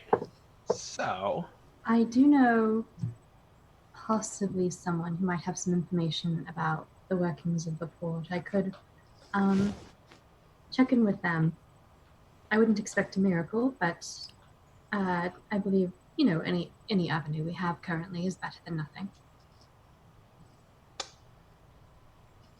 I'm assuming we don't have any of the documents or any of the stuff with us because they are with the info people rather than the surveyors. Yeah, correct? you guys turn them over. Well, we Okay. have that list of 47 initials, and he did keep that receipt referring to bribing OD. Can I see the list of initials? Yes, you were given a list of initials. It has 47 initials on it. And you guys know that there were 46 people who died in the explosion, and 3 of the initials line up with people that you guys explicitly know died in the explosion. According to my notes, we also have rubbings of the kind of intricate engravings around the edges of the chest. Excellent. Can I see those engravings? Of course. I want to see if I can surmise anything from the engravings around the chest itself. Yeah. Sure. I'll take an investigation check for that. Absolutely. I'll give you an investigation check for that. And let me just make sure that I am not rolling at disadvantage. You are not. And there we go. Excellente. Investigation. That's a 10. Yeah, so you get no more information than you got last time. It's Okay. ornately designed. There's all sorts of markings in it. It's a very mechanically designed chest. And I guess I will tell you that it's like the type of chest that would be popular with wealthy people as like a sign of wealth more than anything else. It's probably nothing. Got it. And the initials were the people that were killed in the explosion. And this was about bribing someone with the initials O and B. He would not have showed that receipt to the team. No. Oh, That was just kind of me reading off what I have here that he would have. Don't want to had a metagame. copy Sorry of. about that. Okay. But yeah, you requested the everyone would have gotten a copy of the initials because I believe multiple of us were there when we were looking at that document. Engravings of the bone he offered and the engravings of the chest were requested. So that's the only thing that is held back currently. Okay. So I don't know. So I reckon. So the list of initials we saw, but not the receipt, right? Yeah. Okay. Do any of the initials ring a bell? Like, would I be able to recognize anyone from the initials? Yeah, I mean, Do we know? we established that Perilla Ironwalker was someone that you all would recognize from the PI, and then also Illumina Starborn. Those were the top 2 on the list. I'm going to be vague and cagey about the list of names so that, I'm never going to give you a list of 47 initials so that if I ever need someone to have happened to have died there later in the future, I can retcon them in. I demand all the initials immediately. Yes, exactly. No, that's totally fair. So it's going to be release the initials. What are you hiding? But if you're asking, any character that you have a relationship with, are you asking if there's a character that you had a relationship with who has similar initials to someone who died in the explosion? The answer I was is just thinking yes. about recognizing figures or something, because I imagine that the initial, if it was Perla Ironwalker and the like, these are probably the names of very high-profile individuals, is my guess. Yeah, many high-profile individuals were killed in the explosion. As were, some guards, some low-level people, people who just happened to be attending. It was a public explosion, right? This was a, yes. I guess we would call it a terrorist attack. Yeah. That was designed to cause as much havoc as possible by taking out leaders at a public event, right? This was a very public event, and 47 people died in the explosion. All right. So my guess. And I have an idea, if you guys are willing to help me put it together for how we can at least take a look into this company. Are you guys okay with this? Sure. Yeah. On the way, we'll let you know. Yeah, so I think as you're saying this, someone re-enters the room. So, my guess is we can pretend to be possible prospectors, clients for this company. And we are going to need someone who can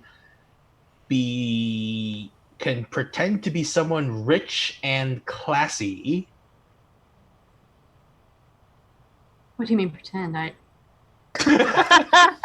Oh. And I mean Oh, man. really rich. Classy, you're quite classy, I understand, but rich. Thank you. have, I try very hard. Right. No, and I really appreciate. I really like what you do with the skin. Do you exfoliate? Yes, thank you. I appreciate that. It's so hard to notice. Thank you. Yeah, it's these things. They need to be said. But I was thinking we can pretend you could pretend to be a possible client of this company, right? And this company is going to have to cater, if there's any connections to people that are around Magli Blackice, it has to be someone with a lot of money. Of course, someone with a lot of money, they're going to need an advisor. They will need someone with some brawn protection and a general escort and envoy that will accompany this client to help make sure things are clear. And we can start with that and asking questions, seeing the sites, seeing the working grounds, and asking about the things from the client end, and we can see how we can move our way up. The person at the front door may not be able to tell us much, but we may be able to see if we can talk with the people higher up on the ladder and then see how far up we can go and what information we can get as we go to higher and higher amounts of money. Do you believe we can accomplish this within the scope of a week? Because it really depends on the temperaments of those in charge, doesn't it? I mean, how quickly they prefer to close a deal with people they've never seen before. That is a possibility. The suggestion that I had was really more as a way to possibly case the place, perhaps. So if we are going to be giving a tour of the shipyards or their headquarters and the like, maybe we can find anything that might be suspicious that maybe we could break into under the cover of darkness. We could go in as possible clients, see what they will show us as clients, and then maybe later on we can try to break in and and try to check things out. Once we get an idea of what the layout of the place is like, how many guards there could be, where things might be kept. We need to get information before we do any further infiltration. And I think pretending to be a client, they are going to have clients and they will have client relations. How does that sound, everyone? Seems feasible, if a bit complicated. Bold, but I'm on board. Otherwise, we could just try to ask and see if we can requisition those documents and start going through their ledgers. I could do that too.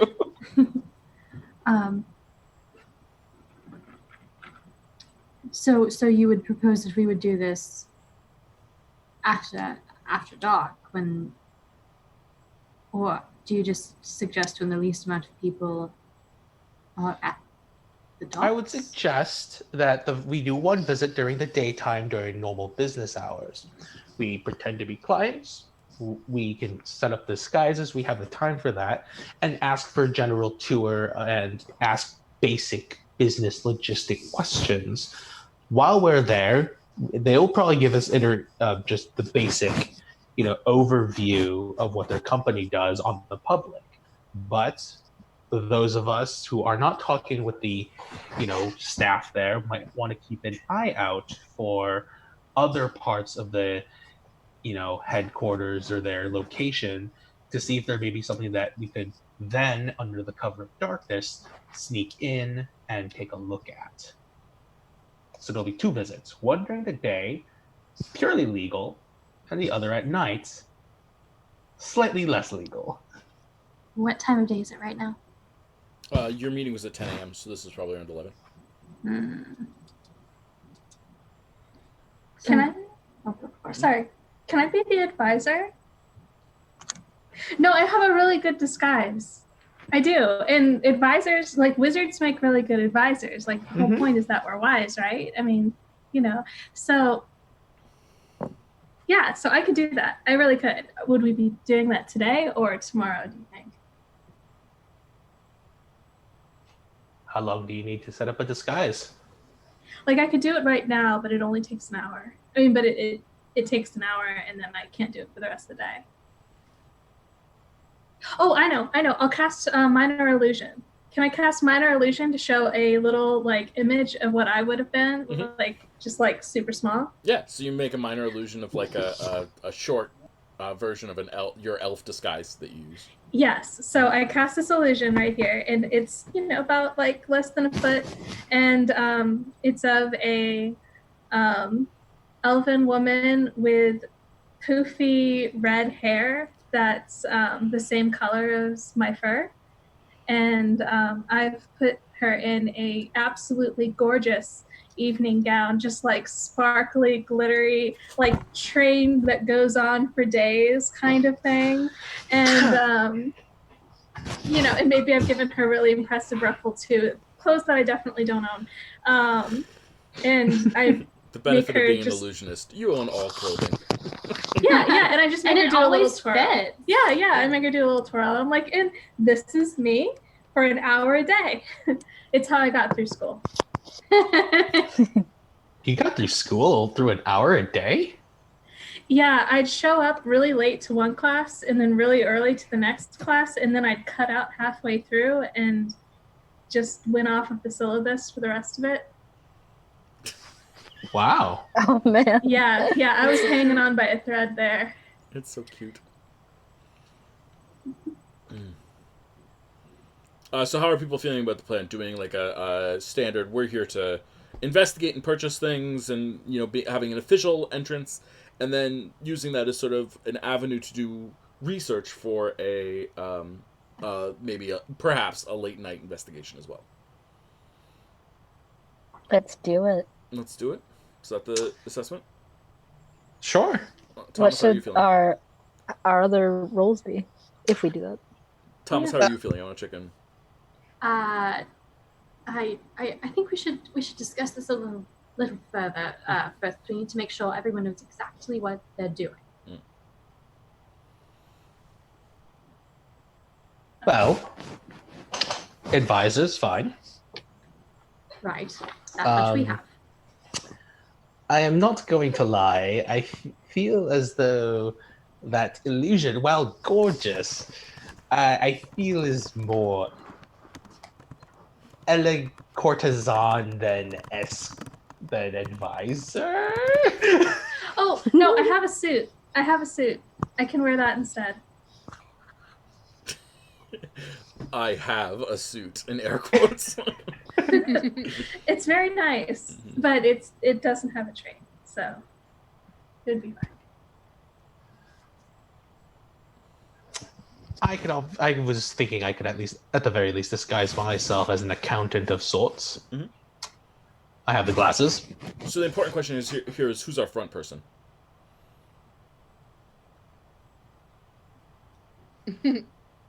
Thomas kind of sighs and turns into the slightly younger 48-year-old version of himself. Okay. Yeah. So Thomas is our front person. Endiz is going to be an accountant. As far as I accountant. understand the Chimera ability, that's an at-will thing, right? Yeah, and I believe so. it said it lasts until they will it. Okay. That sounds right to me. So Thomas is our purchaser. Juniper is the advisor. Endiz is an accountant. Are Solon and Kazim going on this mission, or are you staying back? Or if so, what are your roles? What are you doing? Kaz would be like bodyguard. Okay. Oh yeah. Absolutely.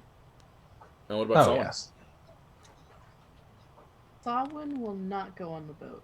Mm-hmm. Sawin will set up a little tarot stand so he can people watch, and then give people fortunes as he watches people load stuff onto the ship and load stuff off the ship. Absolutely. So your goal, so you're gonna watch, they're gonna be dealing with the higher ups, and you're gonna be looking at the lower downs, basically. Yeah. Classy. I love it. Love it. That's great. Okay. Oh, actually.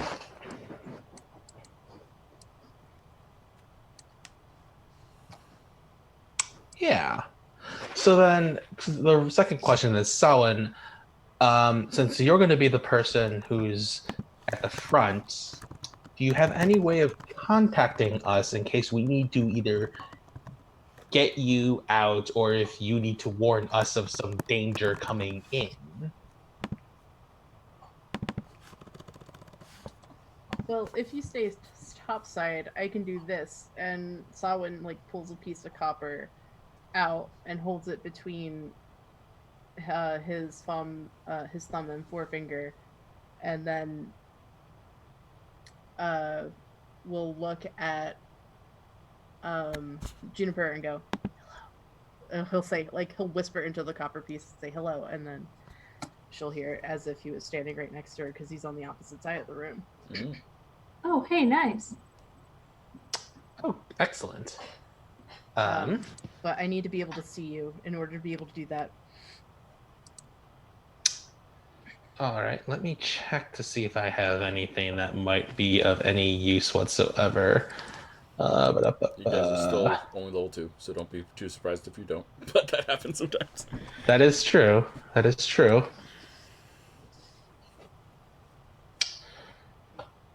Well,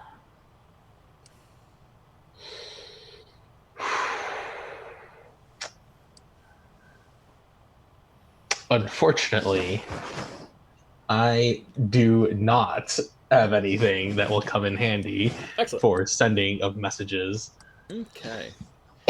Well, communication is a real problem in D&D games in general, at early levels in particular. So I think that's totally appropriate. And that's just something that's going to be a risk. And you guys are going to have to figure out whether that risk is worth it to you. Okay. So, is there any prep work that needs to happen before you guys do this? Anything that anyone wants to deal with or establish before they do this? Yes, I would like to wear a disguise. And you have a disguise kit?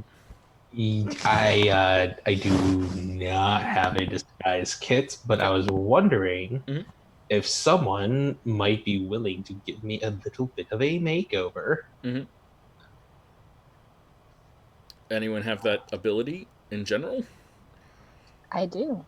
Ooh, there you go. End is you're a gnome. Yes. You're probably still going to look like a gnome, but you want to look like a different gnome? Is that the plan? Actually, I can prepare a spell, Disguise Self.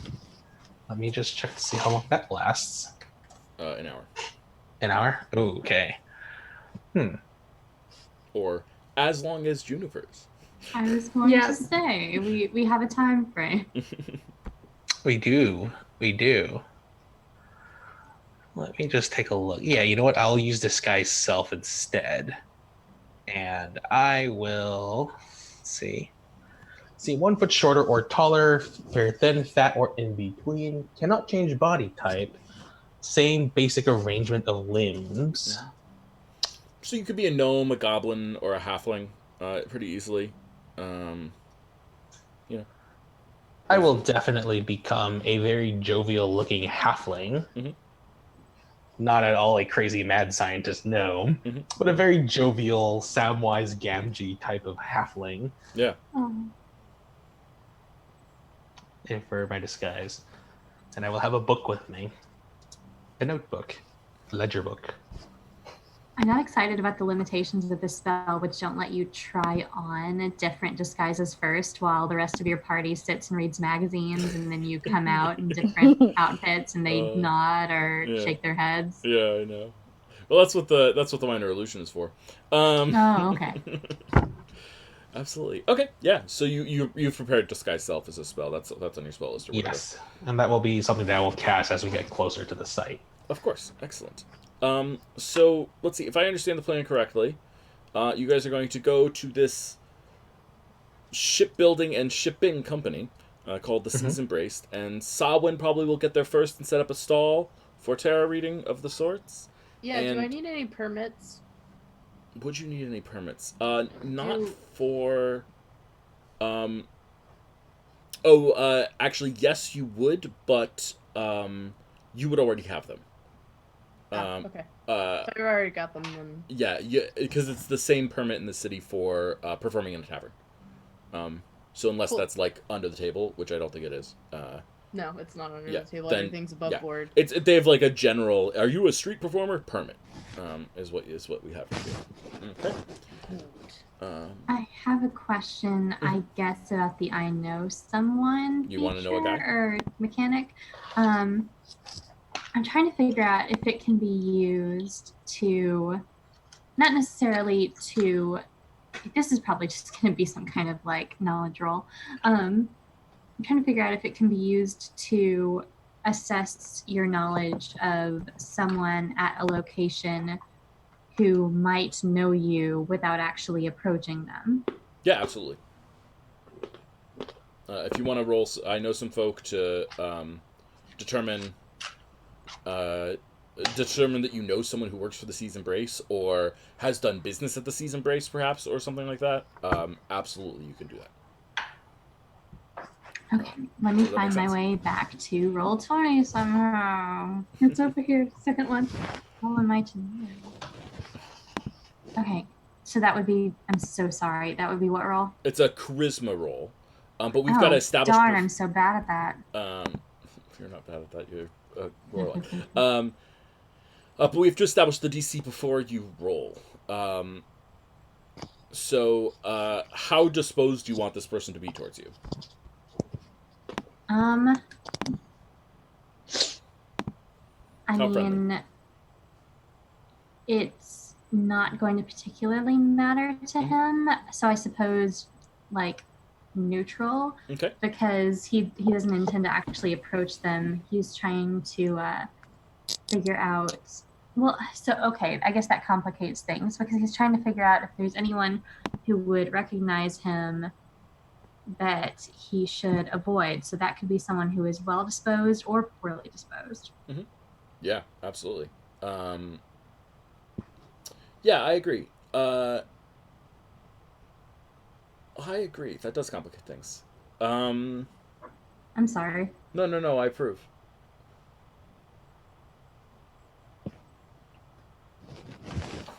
Because if so, he has a so I think second appearance that he would utilize. Yeah, so I Because, think it's going to be a DC 13 charisma check. Okay, all right. Big money, no whammies. Nice. Absolutely. Nice. Would you like? So this puts narrative control in your hands. Would you like there to be someone that is disposed towards you, or would you prefer there not to be someone? He would prefer there not to be someone. Great. He would be keeping an eye out for ships' captains or mates or bosuns in particular, and not necessarily the average sailor. Great. Yeah. I think that the Seas Embrace is more back end stuff, and you tend to deal with front end stuff. If that makes sense, it's more building ships and doing shipping business, and you tend to deal more with captains. With people, So. yeah. You certainly know people who work for the Ship's Embrace, but that's different than you knowing them. Does that make sense? Yes. Okay, so you're Okay. safe. Okay, well, in that case, he's going to proceed with the appearance, with your regularly scheduled appearance. Excellent. And he's got just because I'm not sure I established this last time, he turned into a visage of his younger self, or middle-aged self, I suppose. He would have been dressed as he was for, like, the party that night that he went to, and he would have had, like, gold lining on his eyes and, you know, some jewelry, and his hair was really dark and coiffed and shorter and just, like, looking really fly. Wonderful. I love it. So let's start with Samhain. So Samhain, you head over to the area, and this area of town, it's by the docks, obviously, and they have a location. The Seas Embrace has a location that the front end is like it's the medieval equivalent of like a FedEx store, and then in the middle there's like corporate FedEx offices, and then in the back there's like a warehouse where people are actually like packing things and shipping things, and also constructing things as well. And that's sort of where your that's like the location that we're going to here. Okay. This is like their main location. They have a couple other locations as well, but that's sort of their main location. Okay. So where would you set up on the street? There's definitely like it's on the docks. So there's people around. There's shops and stalls and things like that. It's definitely not a.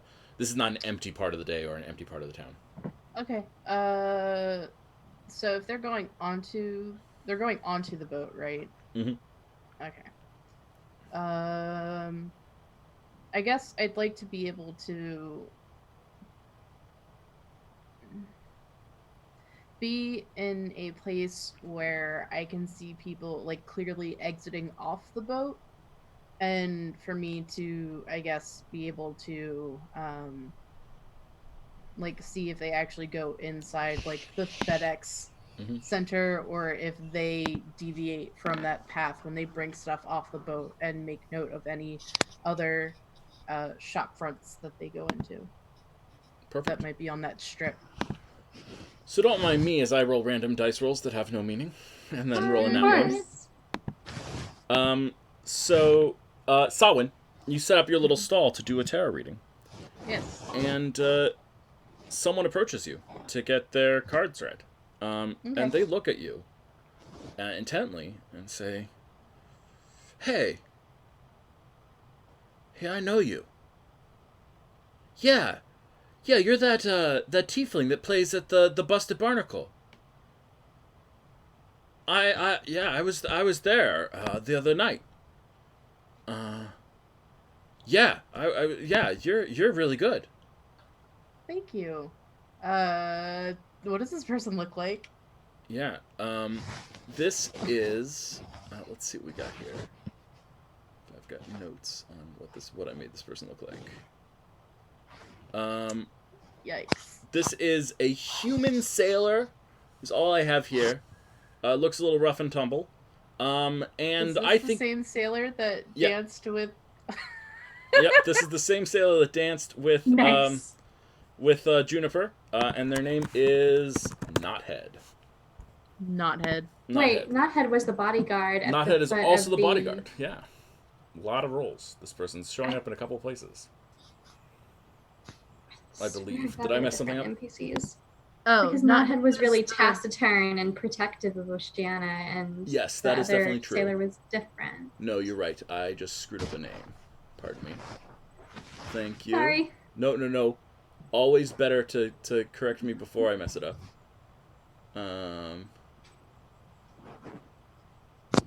Oh, you never asked their name. Ha. Oh. Fair enough. That is why it's not in my notes as to their name. But this is absolutely the sailor that danced with Juniper. Excellent. Yeah, And so... this person's name is people call me Seaworth. First name isn't Davos by any chance. No, Seaworth is my first name. That was an over the table. That wasn't in character. I'm just Too saying. late. So Sawin will just look at Seaworth for a moment and then go, "Oh yeah, that's right. I saw you dancing. I'm glad that you had a very wonderful time at the Busted Barnacle." Yeah, I liked your plan. It was fun to dance to. Good stuff. So you do this tarot reading too? Yes, Cool. it's a hobby of mine. Well, I don't Would you like a go for reading? work for like a couple hours. Can I get a reading? Sure. So do you have any questions that you would want answered? Or do you just want me to draw and see what the cards have in store for you? I don't know. I guess seems to me like there's a lot of change in the air or something, and I just want to know how it's all gonna shake out for me. Okay. So Sawin. So Sawin's not asking for any money up front, but he does have like a tip jar. For the like set to one side. And he sort of like makes a show of it. So he pulls out his deck, and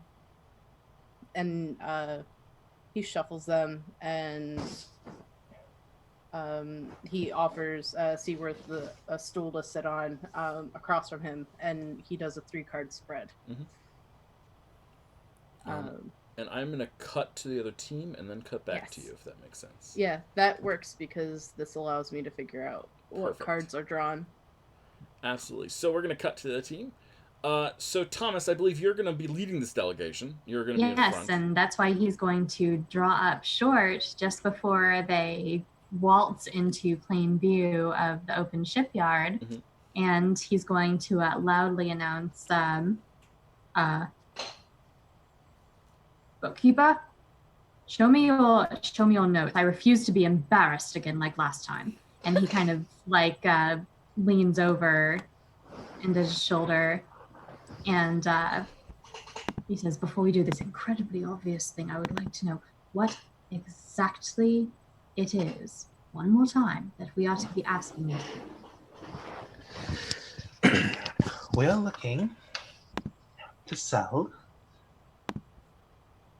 fine alcohols, of course, and you're going to Right, be what types of alcohols? Well, I'm thinking much more on the hard liquor end of things that have to be aged very well, stored very precisely, you know what I mean. And what we want to do is we want to look to make sure that these things are going to be discreet, because the quality of the brews that we have are generally open towards highwaymen and banditry. It's a very delicious target, if you know what I mean. And we want to make sure that these shipments for these fine drinks for the rich and wealthy are not to be accosted. We want to know what their security measures are. We want to know that they have a reputable clientele. Well, why would... I mean, I don't know much about the ocean or anything, but why would shipbuilders need it? Not necessarily shipbuilders, but again, they not just do shipbuilding, but they also do imports and exports internationally.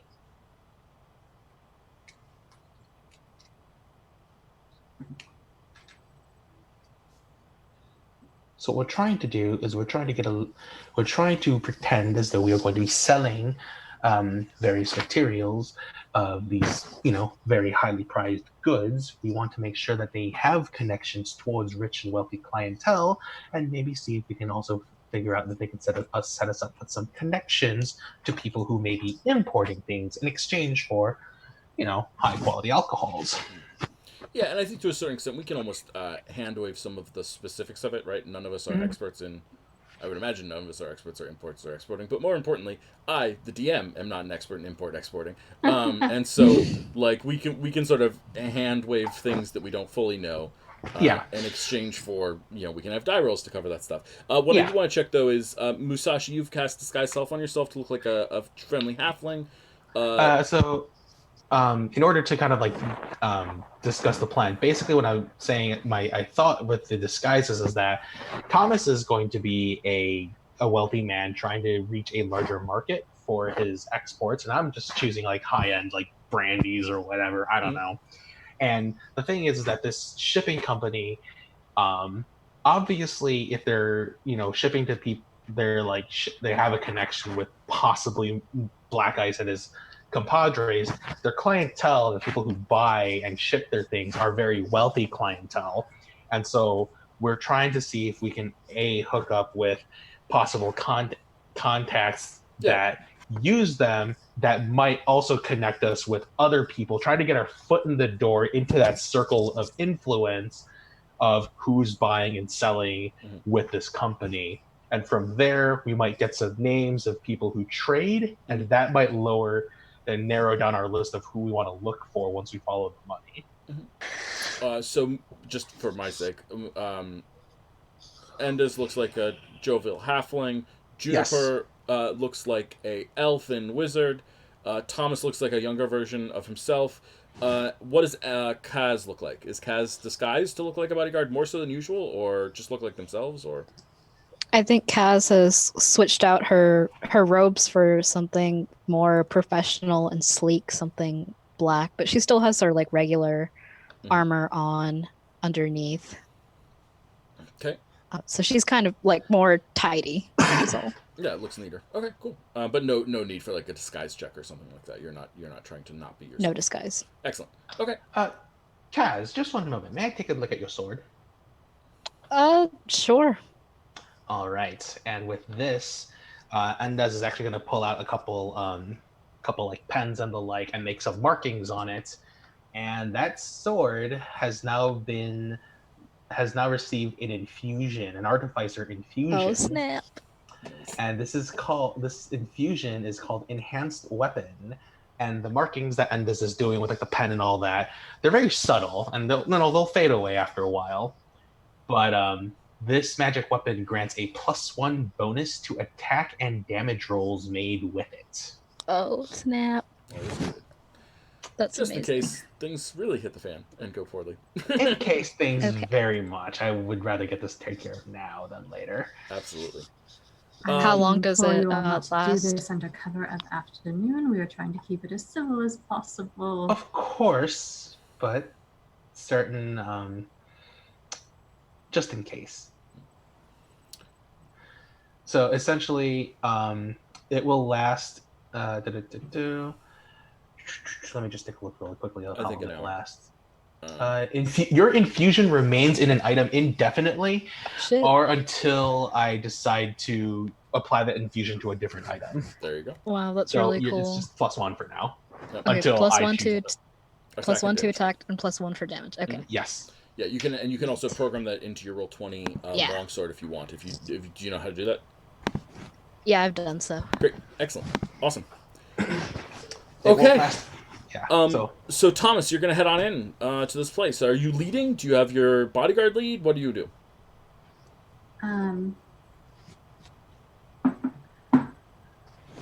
Well, he's going to, because he's seen this happen hundreds of times. He's going to kind of snap his fingers, self-importantly, and just chime in with me and stride into the place. And as the very jovial, jolly halfling who seems like he's a little in over his head, is like, "Oh, of course, right away," and just kind of like follow along a little bit bumbly. Yeah. Thomas, can I have you roll a performance check? Yes, you can. Nice. Oh, look at that. Snap. 20. Yeah, so you're embodying the smoother spirit than I with a am 20. now. You're definitely embodying the spirit of being, a noble. And you definitely give off the vibe of someone who's wealthy and important and feels very, very much values themselves and things like that. And you go in. Channel someone that would just be really kind of self-important and probably distasteful in large doses. Yep. And I think behind the counter, there's a lizard-born teenager looking at you with the absolute, smile of death, like the... Retail I work smile? retail. The retail smile. Oh, no. Good evening, afternoon. How can I help you, sir, with your business? We had do all your shipping needs or shipbuilding needs. If you want to talk about shipbuilding, you'll have to go upstairs, but we can arrange for any shipping that you might need to anywhere in the Shimmering Sea or beyond. Good to know they failed their performance check. No, I'm kidding. Poor thing. DC 30 to appear genuinely happy at retail, I'm just saying. No, yeah. Constant charisma checks. Every 4 seconds.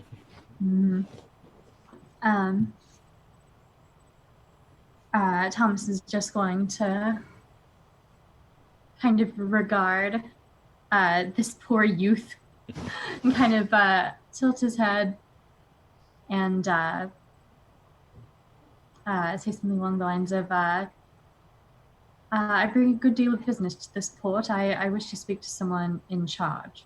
And if you have a contact with the, what's the name of the place? Because I didn't have it in the Roll20 notes. Like Abarak? No. The something about this. The name of the shipping company. The Season Season Brace. Season Brace. This Brace. is the Season Brace. The season. Oh, this is specifically their port. See, I knew I was gonna mess this up. Thomas is great. I'm. Don't a worry mess. about it. Don't worry about it. The fiction is hard to keep track in our heads all the time. There's a lot going on. Sorry. That's the nature of this. Don't worry about it. He's going to say, I have business for this line, and I wish to speak to someone who is in charge of building new relations. Hold on, let me see if there's someone available. And he stands up from leaning against the counter and walks into the back. And you're left waiting for about 2 minutes. And then someone comes forward, much more practiced and much more smiley and at ease. This one's human, and he's in his early 30s. And a little bit of a rounder fellow. With longer hair, but male. Good evening. Good afternoon. I am our new business acquisitions manager for this branch of the Season Brace. Welcome to our wonderful store. I am happy to speak to you about all of your shipping and shipbuilding needs. Would you like to come on back?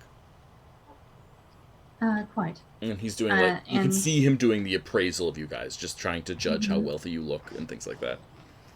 He turns to Kaz and says, "Post up at the door," and proceeds. Kind of sweeps back into the room. Doesn't check to see if anyone's following. I immediately follow, and as I am doing so, I am just doing a quick survey of how does the reception area look? Yeah, roll an investigation check. Sorry, this is perception. You're just looking, not taking. Yes, I am just looking. 13. Yeah, I mean it looks like a reception. Like it looks like a lot of the business that this place does is with mailing letters and small packages, delivering cookies from Nana, right? That sort of thing. Yeah. And that's what the front of the place looks like. It doesn't look more extreme than that. There's nothing Sketchy. intense. Nothing sketchy in the front. Of course. Yeah. And okay. So you guys are brought to a back room, and the camera cuts, and we go look at Samhain and what Samhain's reading is doing. Yeah. So Samhain decided to do a 3-card spread for Seaworth. So he lays the cards in the middle on the table between them, and he first flips over the one card, studies it, flips over the next card, studies it, flips over the third card and studies it. All the cards are facing Seaworth. So for Samhain, this means that the cards are reversed. And Samhain will go, I don't know if this is your first tarot reading, but I don't want to alarm you. Typically when cards are drawn, they face the reader. Sometimes the deck has a mind of its own, and sometimes it will face you. The red. That's interesting. Does that represent some sort of change? Yes. So the first card here, and Samhain puts a finger down on the first one, and it's a reversed Sphinx card or Judgment card. So the Sphinx is facing Seaworth. So I did 3 cards for you today. So this one is what you're thinking. This one, he points to the middle one, is what you're feeling, and then this one has to do with what you're doing, or more in a general sense. It's not what you're doing currently, but what you've been doing for maybe the past week or so. So it's not going to say you're getting a tarot reading right now. Correct. It's more of an overarching assessment of of your state currently in the world, as opposed to what you're doing in this exact moment. Yeah. Well, let's see how good your reading is. Tell me what it means. Okay, so the Sphinx represents judgment. Typically, when it faces me, and it's judgment whether we want it or not.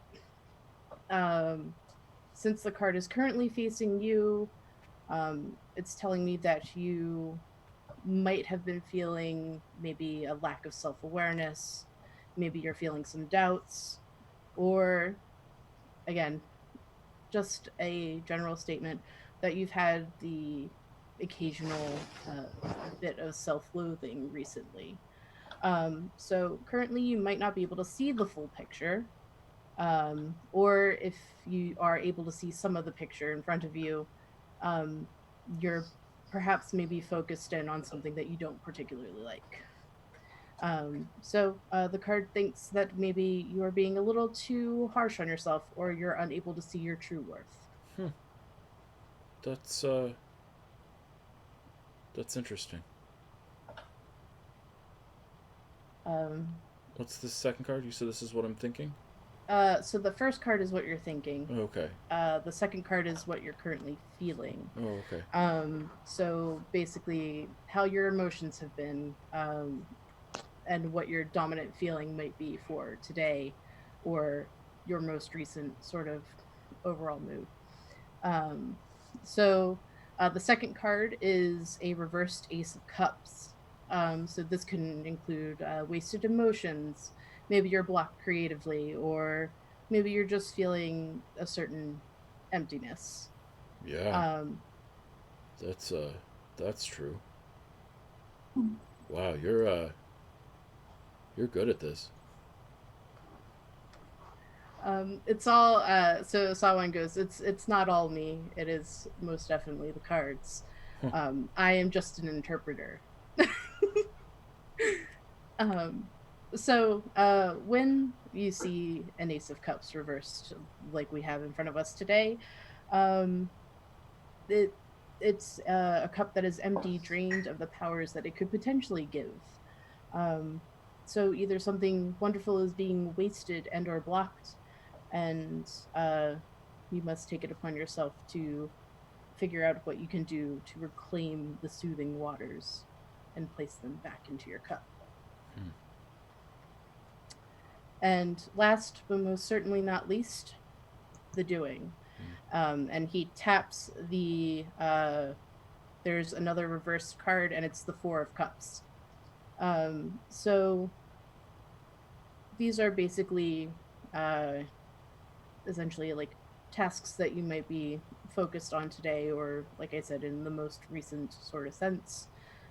Um, it's denoting boredom, you being taken for granted, and aloofness.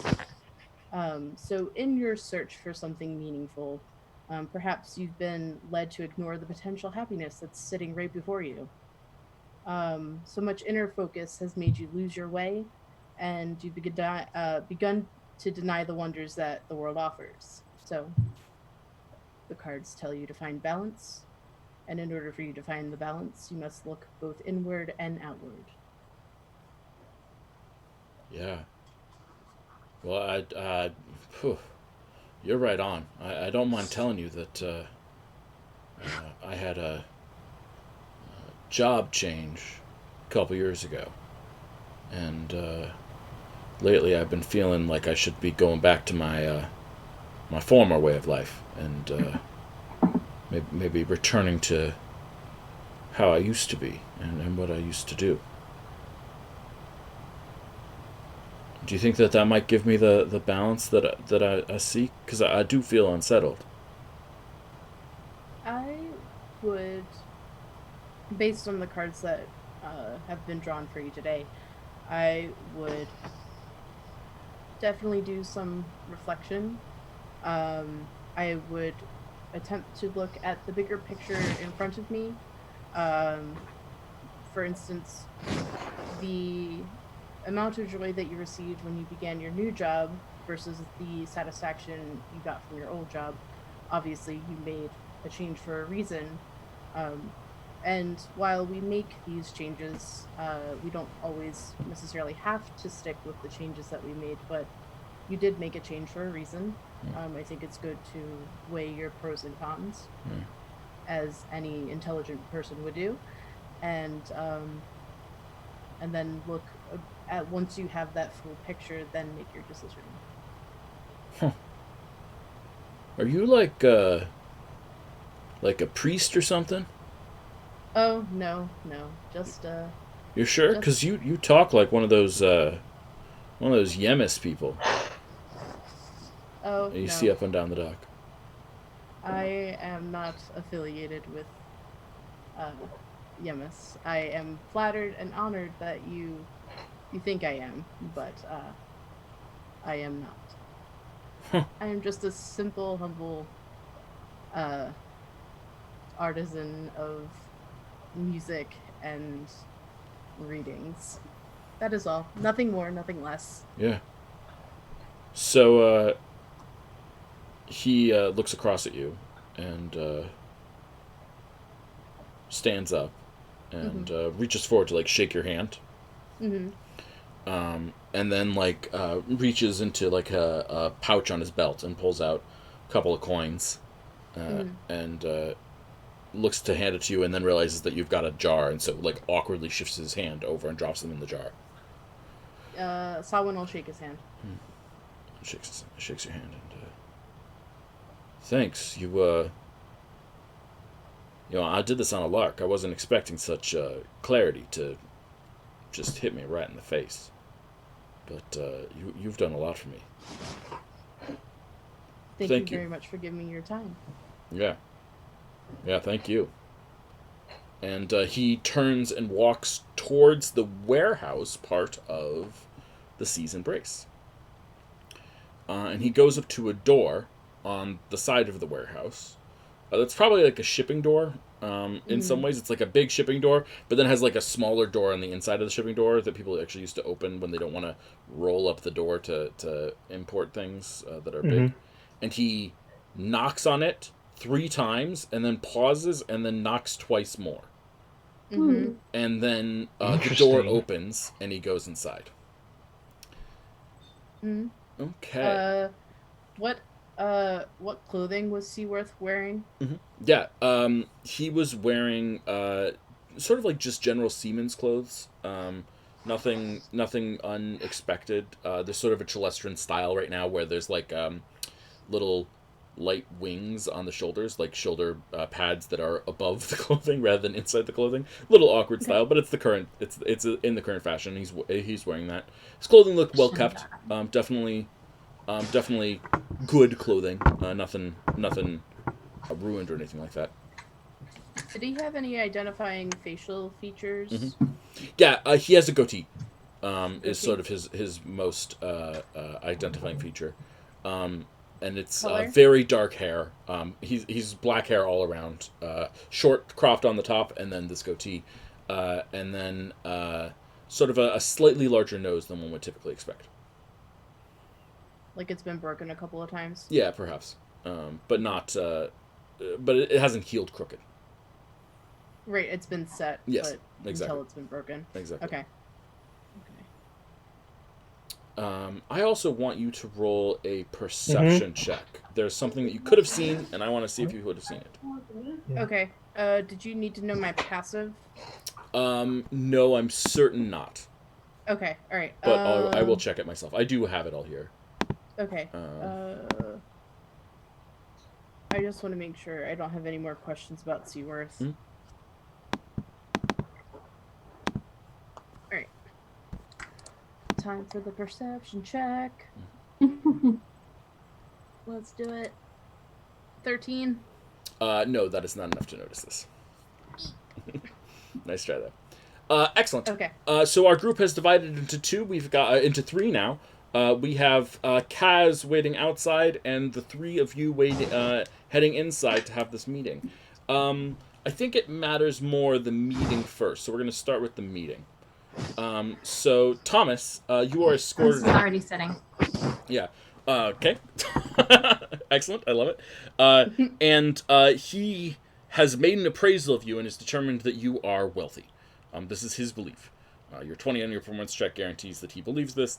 And so he immediately finds the good stuff and pours a glass of wine for you. And then begrudgingly pours 3 more glasses of wine for your people that are there with you. And puts them on the table before you guys. The bottle, is it the same as the one that Oceana was drinking the other night? It's from the same company, but it is not the same bottle. Okay. It's, like, the company produces different types of grapes. Sure. This is a white wine. May I have a name for who I'm going to be doing business with?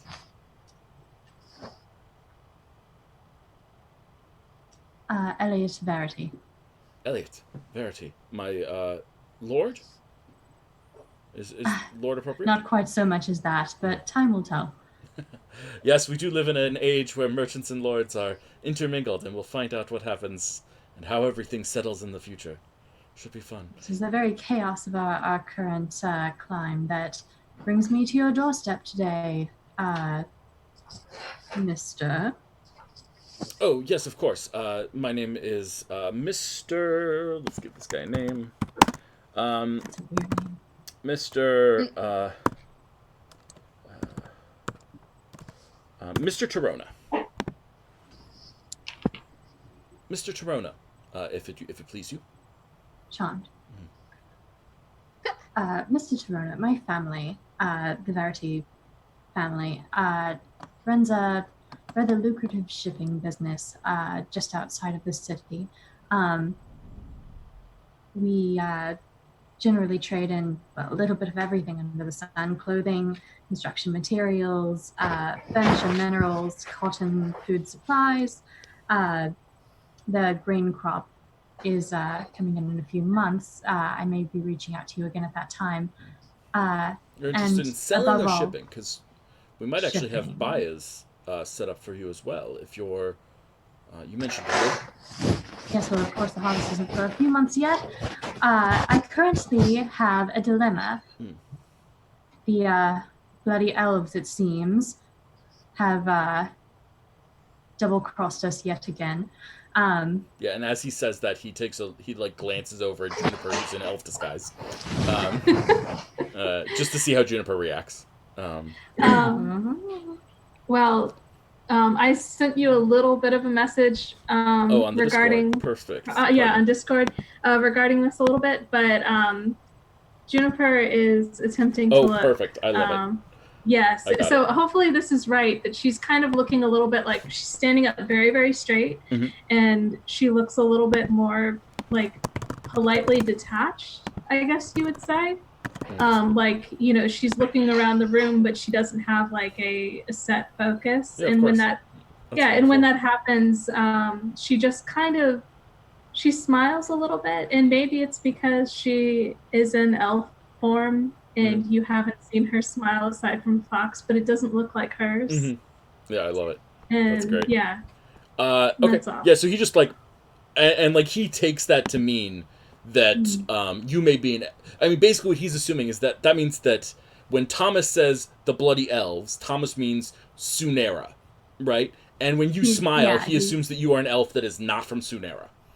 Thomas does kind of flap his hands, like, don't mind her, she's one of the good ones. Yes.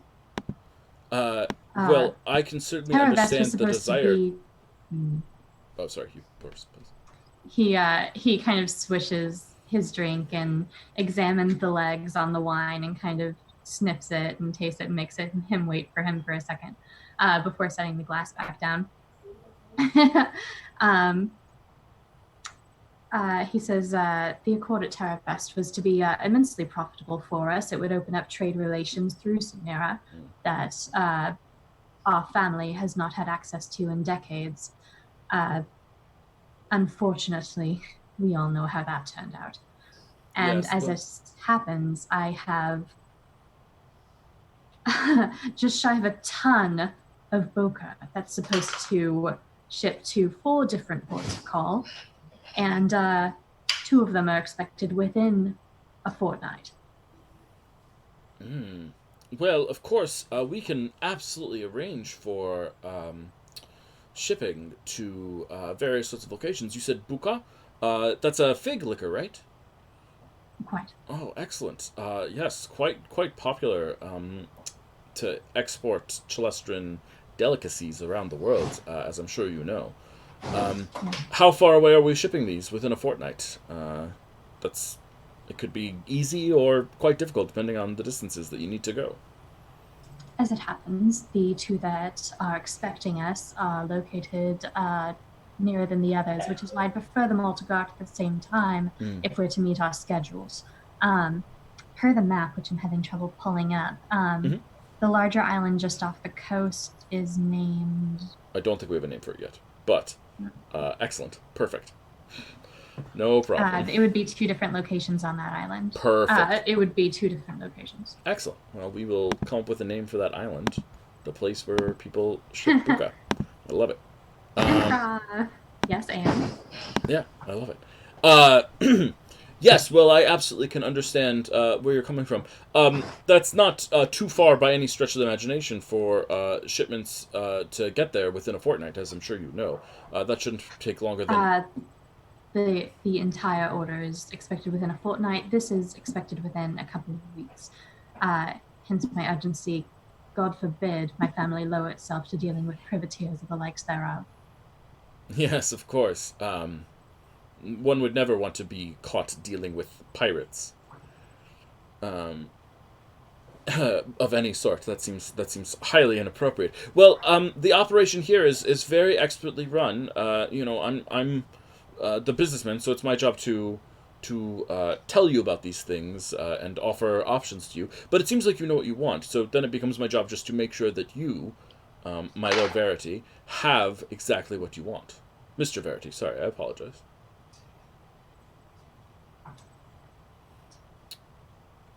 So what can I do to appease you, Mr. Verity? The grove for this particular batch is located just outside the city near our family estate. No, it's not on our end. Sorry. I intend to transport them discreetly, as you might imagine. In these uncertain times, one can never be too sure of highwaymen. Into the city within the next 3 days. This would leave approximately a week and a half for them to reach the destinations. Now, I realize the island is not quite that far up, but it will take time to load and time to navigate the rocks about the island, as well as to clear customs. Yes, of course. And you do mention specifically that you are looking for something discreet? No, we're simply moving them into the city discreetly. For the sake of arriving. Well, then in we can avoid any extra charges that might come from that. But do be aware that that is a service that we offer. If at any point you need that. And I'm sure my family will certainly make a note of that. And he kind of turns around and kind of like tilts his chin in this direction, like, write that down. Yeah. And I'm sorry, these are your advisors, I presume, or accountants of some sort? If either of you have any questions, begging your pardon, Mr. Verity, I would be happy to answer your questions as well.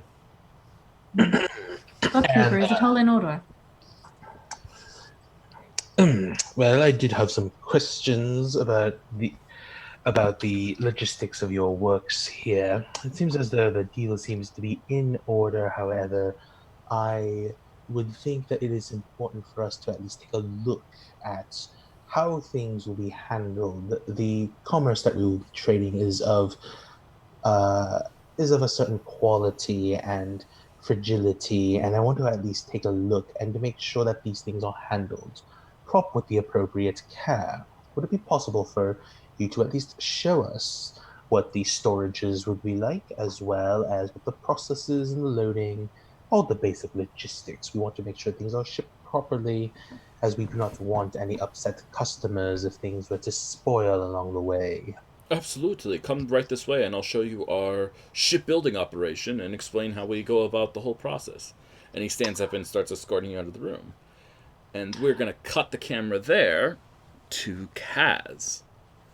Kaz, you're in the front room, and you're with our teenager, right? Our unhappy teenager, and standing by the door, and you notice that some people are approaching.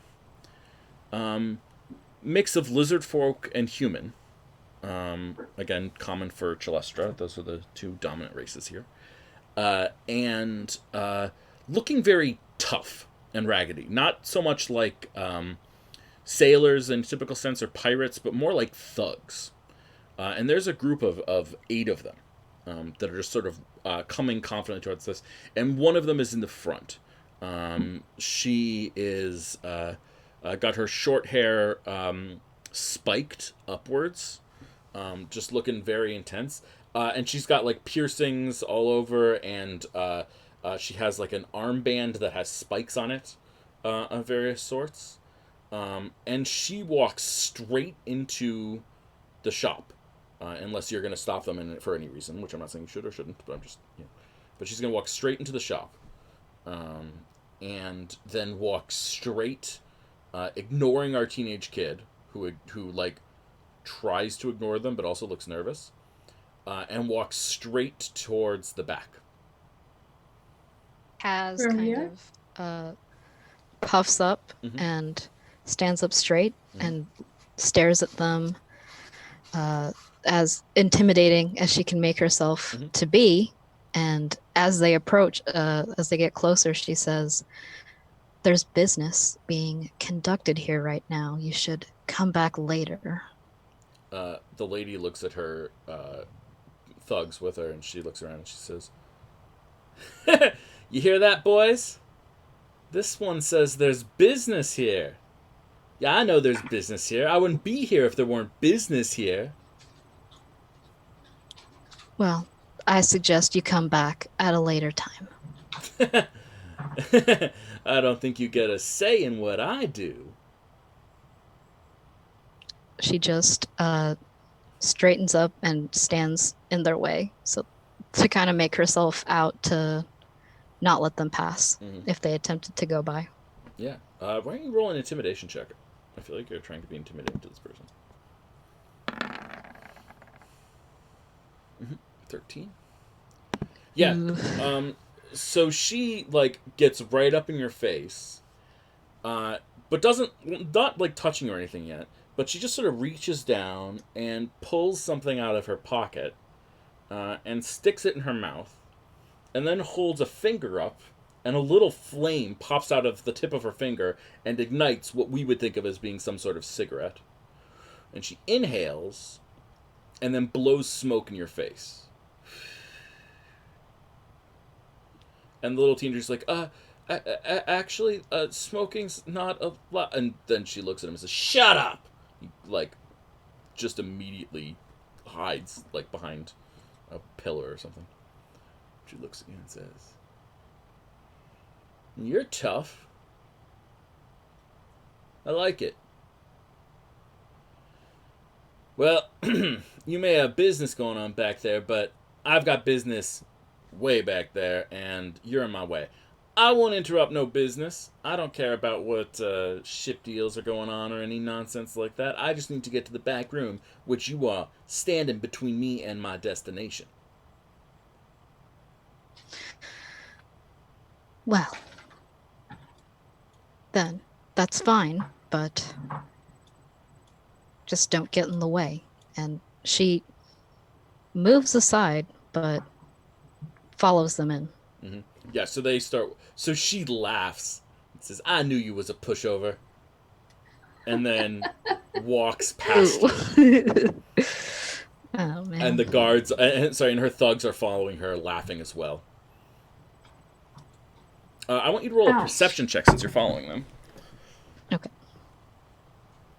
No, I'm not good at that at all. Don't worry about it. Oh, Well, Your roll didn't come through if you rolled. I can't see it. I rolled a 17. Nice. Absolutely. So you notice that these guys all have on somewhere on their body a tattoo. And that tattoo is a triangle with the bottom. It's an equilateral triangle with the bottom right-hand corner with a line through it. So it sort of looks like part of a Triforce almost, except only one line, not three lines, if that makes sense. And it's in the bottom right-hand corner. So it's like the tip of it is cut off. Okay. So they're heading, and they do actually ignore the room that your friends are in, and continue back to the actual back place of this establishment. And do you want to continue to follow? I will stay at a safe distance and just stay by the door, but this time on the inside.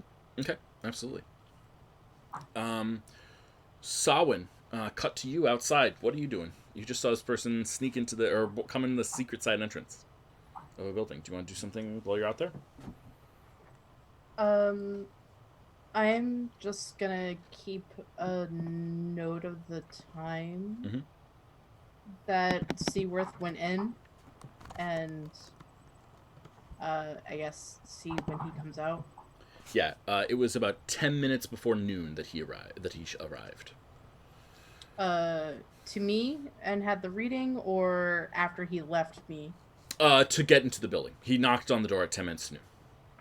Alright. So 11. And did I happen to see the thugs walk up to the storefront? Absolutely. That would have been about 3 minutes to noon. Okay, so 11. Almost like there's 7. some sort of shift change at noon. Yeah. Okay. And it's a group of lizard folk and humans. Yeah, lizard folk and humans with one human female who was clearly in the lead.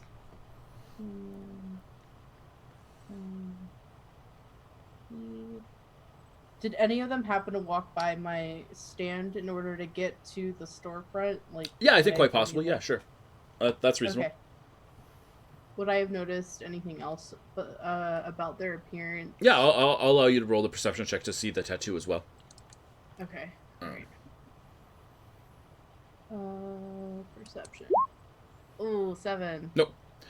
Nope. Some of them are subtle, some of them are bigger, but many of them are covered, to a certain extent. So it's not obvious. Okay. And then cut back into the room. The Mr. Torona stands up and is guiding you to the back. You guys open the door, and Kaz is standing right outside the door, right there, and rejoins the party at that point. Mr. Torona looks at Kaz for a second, but then whatever, ignores it, moves on, and starts walking to the back area, where we saw our thugs go as well. And I think that's where we're going to have to stop tonight's episode. If that's okay with everyone. Yeah. Not that Sounds I wouldn't. like a good cliffhanger. Yeah, not that I wouldn't go all night if I wanted to. Of course. So let's check our questions and see how we did on levels. So first and foremost, I'm adding a new question. This is a very different question, though. This is not an experience point question. Okay. This question is, did you feel like you learned something about one of your fellow characters? And this would be not you, the player, but your character. Do you feel like your character learned something about another person's character inside the fiction of the game? And what did you learn? Let's do a full... And this is not for an experience point. This is for inspiration. Kaz, do you think that your character learned anything about another character? I can't recall if that I did. Following Samhain would have been a good opportunity to do so, but did not do that. You did not take care of it. Okay, excellent. Then no inspiration for you.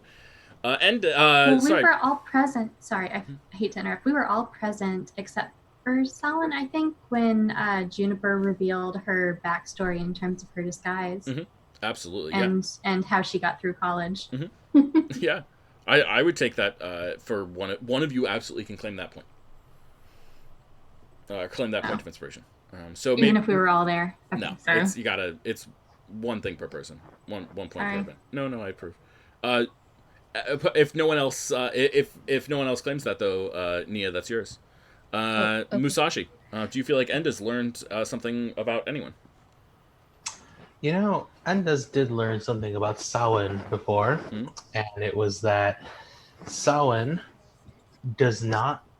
is probably even more distasteful of the whole dark powers thing than even he was, because while the others seem mildly curious about that whole like dark magics thing, the fact that Samhain decided to be like nope and just walk out is interesting, because that is a much more extreme reaction, and it is something that he will remember.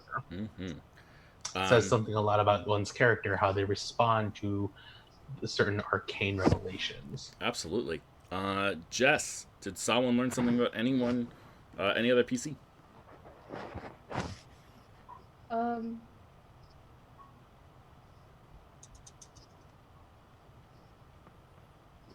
I'm trying to think. I know it's a long session, man. I guess Samhain would have learned that Endis is not as put off, I guess, by the prospect of there being necromancy, I guess, in that same turn. But since no, I love Musashi it. That's used that for me. That's no. I think that's no. I actually think that's perfect, because I think you learned a lot about each other in that moment, right? That was discovery for each other. I think that's important. That's perfect. I love that. Yeah. Okay. Thomas. Thomas learned that Endes has a wealth of knowledge not just on explosives, but possibly on areas of arcane lore based on very little information. Yeah, I agree. I think you can mark inspiration for that. Juniper. Faye, I guess. I don't know. Other than like, I guess I feel like Thomas's like behavior and ability to very accurately become a member of the class war. Oh my god. Does kind of it does kind of like raise some interesting notes based off of the interaction that she witnessed between him and his daughter. I totally agree. You are learning more about Thomas every day. Yeah, and it's definitely making her making her think. Absolutely. But that's the only thing I can think of. I think that is a perfect example. I'm totally fine. Mark inspiration. Okay, and now for experience points. By the way, Musashi. Yes. I gave you 2 experience points that technically you earned in your opening credits scene where you discovered these things. I gave them to you last week. So you can't earn points for those things, but because you already did. Because they would have happened last episode. And I want you to be level 2 too, basically. Alright, fair enough. So skip, just so don't include your opening sets. So, did you learn something about Magli, his conspirators, or his servants? They're smuggling stuff. We have a new mission. I think that's totally appropriate. I would give an experience point to everyone for that. And now the individual ones. Did you express your character's class, species, or background in a meaningful or impactful way to the narrative? You can also nominate someone else.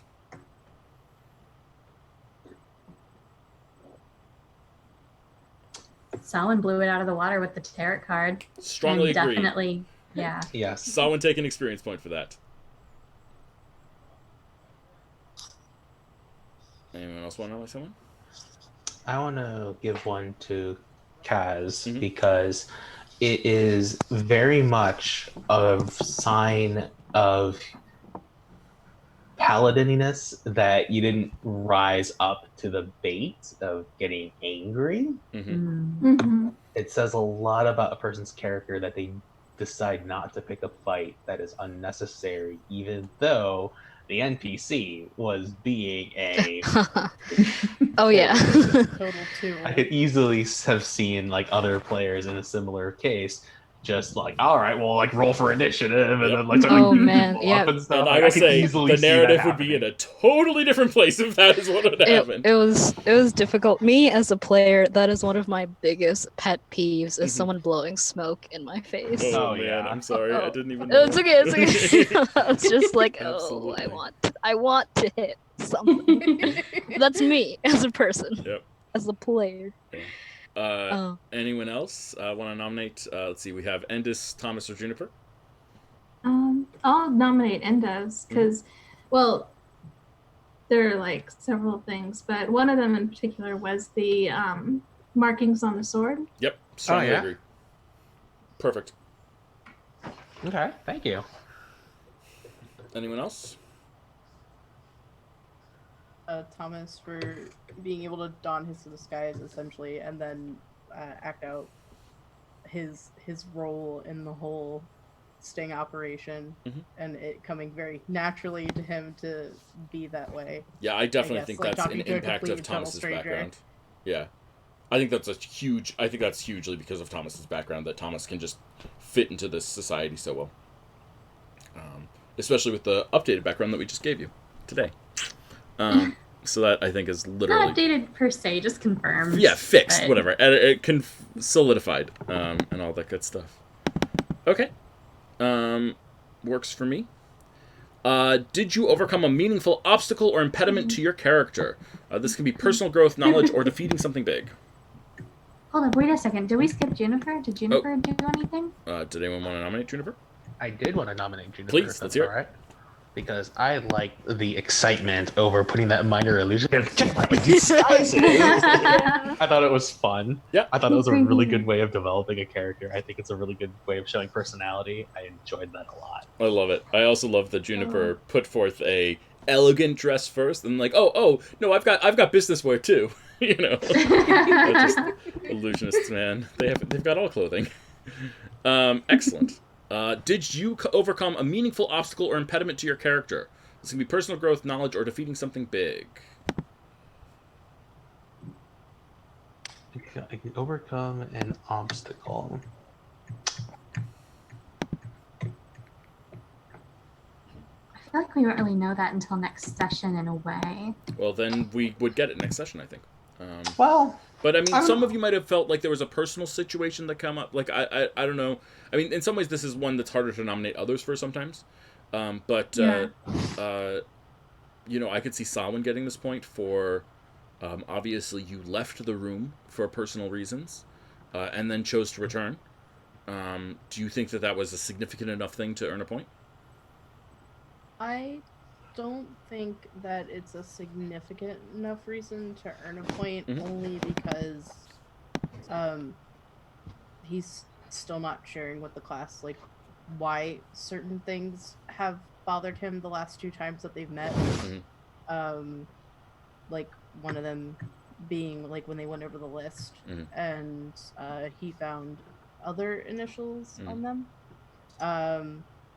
Besides the major ones for the big names that were killed in the Accord, and also like nobody asked him what his leaving was about, but he also wasn't forthcoming with information either when he came back.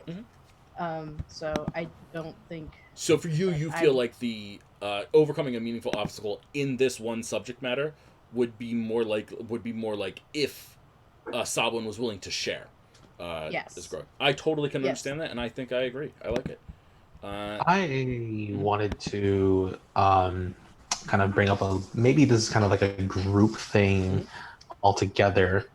I wanted to bring up the fact that this is our second mission. And already I think that as characters and as a group and as a cell altogether, this would be essentially kind of like the first time we've been tasked with our own method of completing a mission. I believe the last time it was, we were already kind of in medias res, sort of, and it was already. I got the implication that we already kind of had our way in there and it went smoothly. I feel like this time we have been entrusted because of that success to figure out our own approach, which there's a very big difference between following directions on how to accomplish an objective versus now we trust you guys enough to just get the objective done without being told how. From a teaching perspective, I think that's a very big jump, but it's up. But that's just kind of like how I agree that that's a big jump, but I also don't feel like you've actually successfully completed that jump yet, right? Fair enough. Like a part of the reason they're allowing this big jump is that from their perspective, you're probably expendable, right? Fair enough. Fair enough. The expendables. Just from their perspective. So like again, I don't disagree with you, but it's also in think process. Like, I would say, yeah, exactly. If you accomplish this, then if we accomplish it, big process, yeah, big progress. Like I think that Juniper's in the middle of a big thing for her, but it's quiet. Yes. Yeah. So yeah, and like quiet things are great. Like don't think that it has to be fighting a crocodile every time. Sometimes it can be something quieter. Fighting 2 crocodiles. No, Right. God, no more. But yeah, I think the act that she's putting on is probably going to get a little bit harder as it goes. I like it. Okay, well we'll certainly see. And I like the fact that you guys are playing into that a little bit and looking for ways to make your lives have meaningful obstacles and impediments to your character. And then you guys are discovering that, hey, you can't just wave them away because you're characters and they have to grow to do that. It's nice. And then our last question is, did you express... Sorry. Oh, sorry, go for it. I'm so sorry. Can we read the question out one more time? Because I'm having a really hard time finding the list. And it is pinned in the rules, questions, and clarifications. Okay. Sorry, I just want to make absolutely sure I'm understanding what this one is about. Did you overcome a meaningful obstacle or impediment to your character? This can be personal growth, all right, never mind. Sorry. knowledge, or defeating something big. Okay. Sorry. No worries. But do you have someone you want to nominate for that, or yourself, or?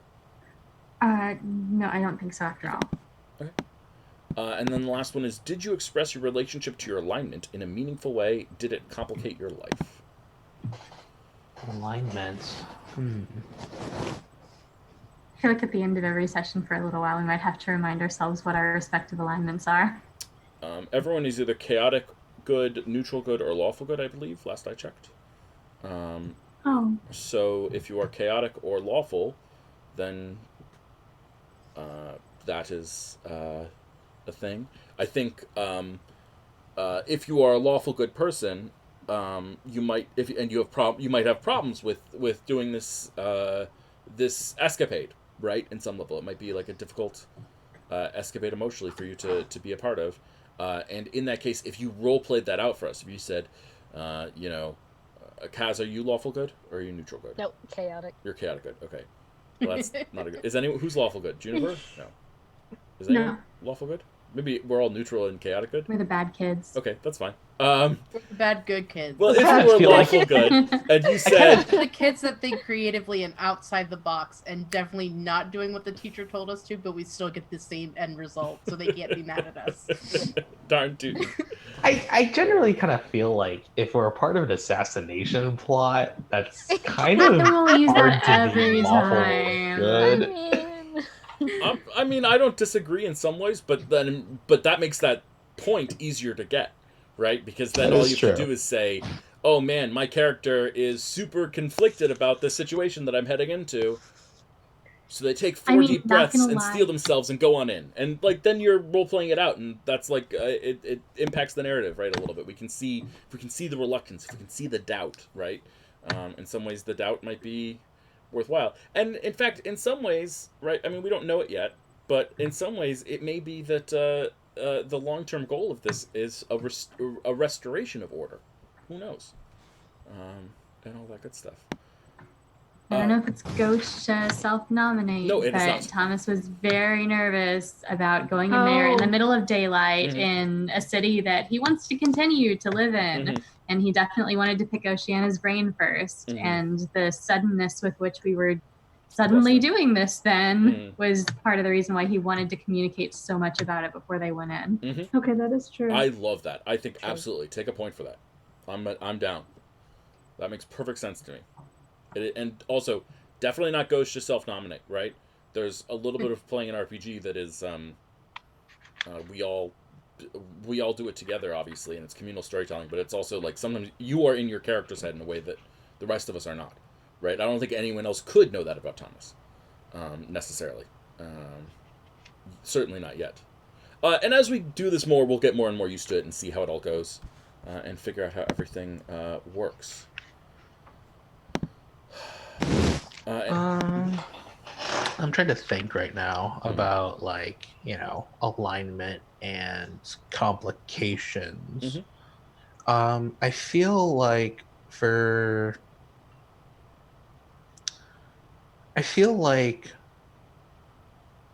trying to figure out like ways to phrase it. But I think that one of the things, and I feel like this is probably this is probably going to be another one of those like in progress sort of a deal, is I think there is a possible complication that will arise given the actions that we have taken, right? Thomas was mentioning nervousness with regards to doing this in broad daylight, trying to, you know, set up like a business thing. This is very chaotic in a way because it's inherently chaotic. I don't think it has complicated our life yet, but maintaining that facade could potentially complicate a lot of things in the future. Absolutely. If it's on the record. I agree. It absolutely could. I mean, I think this is a perfect example of something that has the potential to complicate your life. It hasn't yet, so no point yet. But I do strongly agree with what you're saying. Right? Yeah. Chaotic behavior, like I was saying that lawful behavior is easy to get points for in this campaign because all you have to do is steal yourself. Chaotic behavior is always easy to get points for because chaotic behavior inherently complicates your life. In many ways. So I would say that as of right now, I think that right now I felt like this session was a lot more set up for payoffs in the future. I agree. Rather than it being a very intensive experience point thing. I absolutely agree, and I think that's totally reasonable. I would say so too. Okay, well then that is experience and inspiration, and that is episode 3 of the Assassination of Primarch Magli Blackice. We are going to be back here next Monday, that would be the 28th, I believe, playing some more D&D and all that good stuff. Thank you everyone who's watching us, thank you for bearing with us as we learn how to do all this stuff and get better at it gradually over time. I appreciate your patience. Does anyone have any shout outs or anything that they want to say on our way out the door? No, I think I'm good. Everyone good? Anyone have any projects they want to particularly promote or shout out or anything like that? Donate to races. Call your mom. Calling your mom, always a good thing. I'm gonna go have dinner with her right now. In fact, Hey. not your mom, mine. But gosh, it actually worked. Oh my gosh. Fair enough. And all that good stuff. My mom is the best. Okay, take care, everyone, and love you to you all, and see you in a week. Yep, see you in a week. Thanks for having us. Bye. Bye. And we are off stream.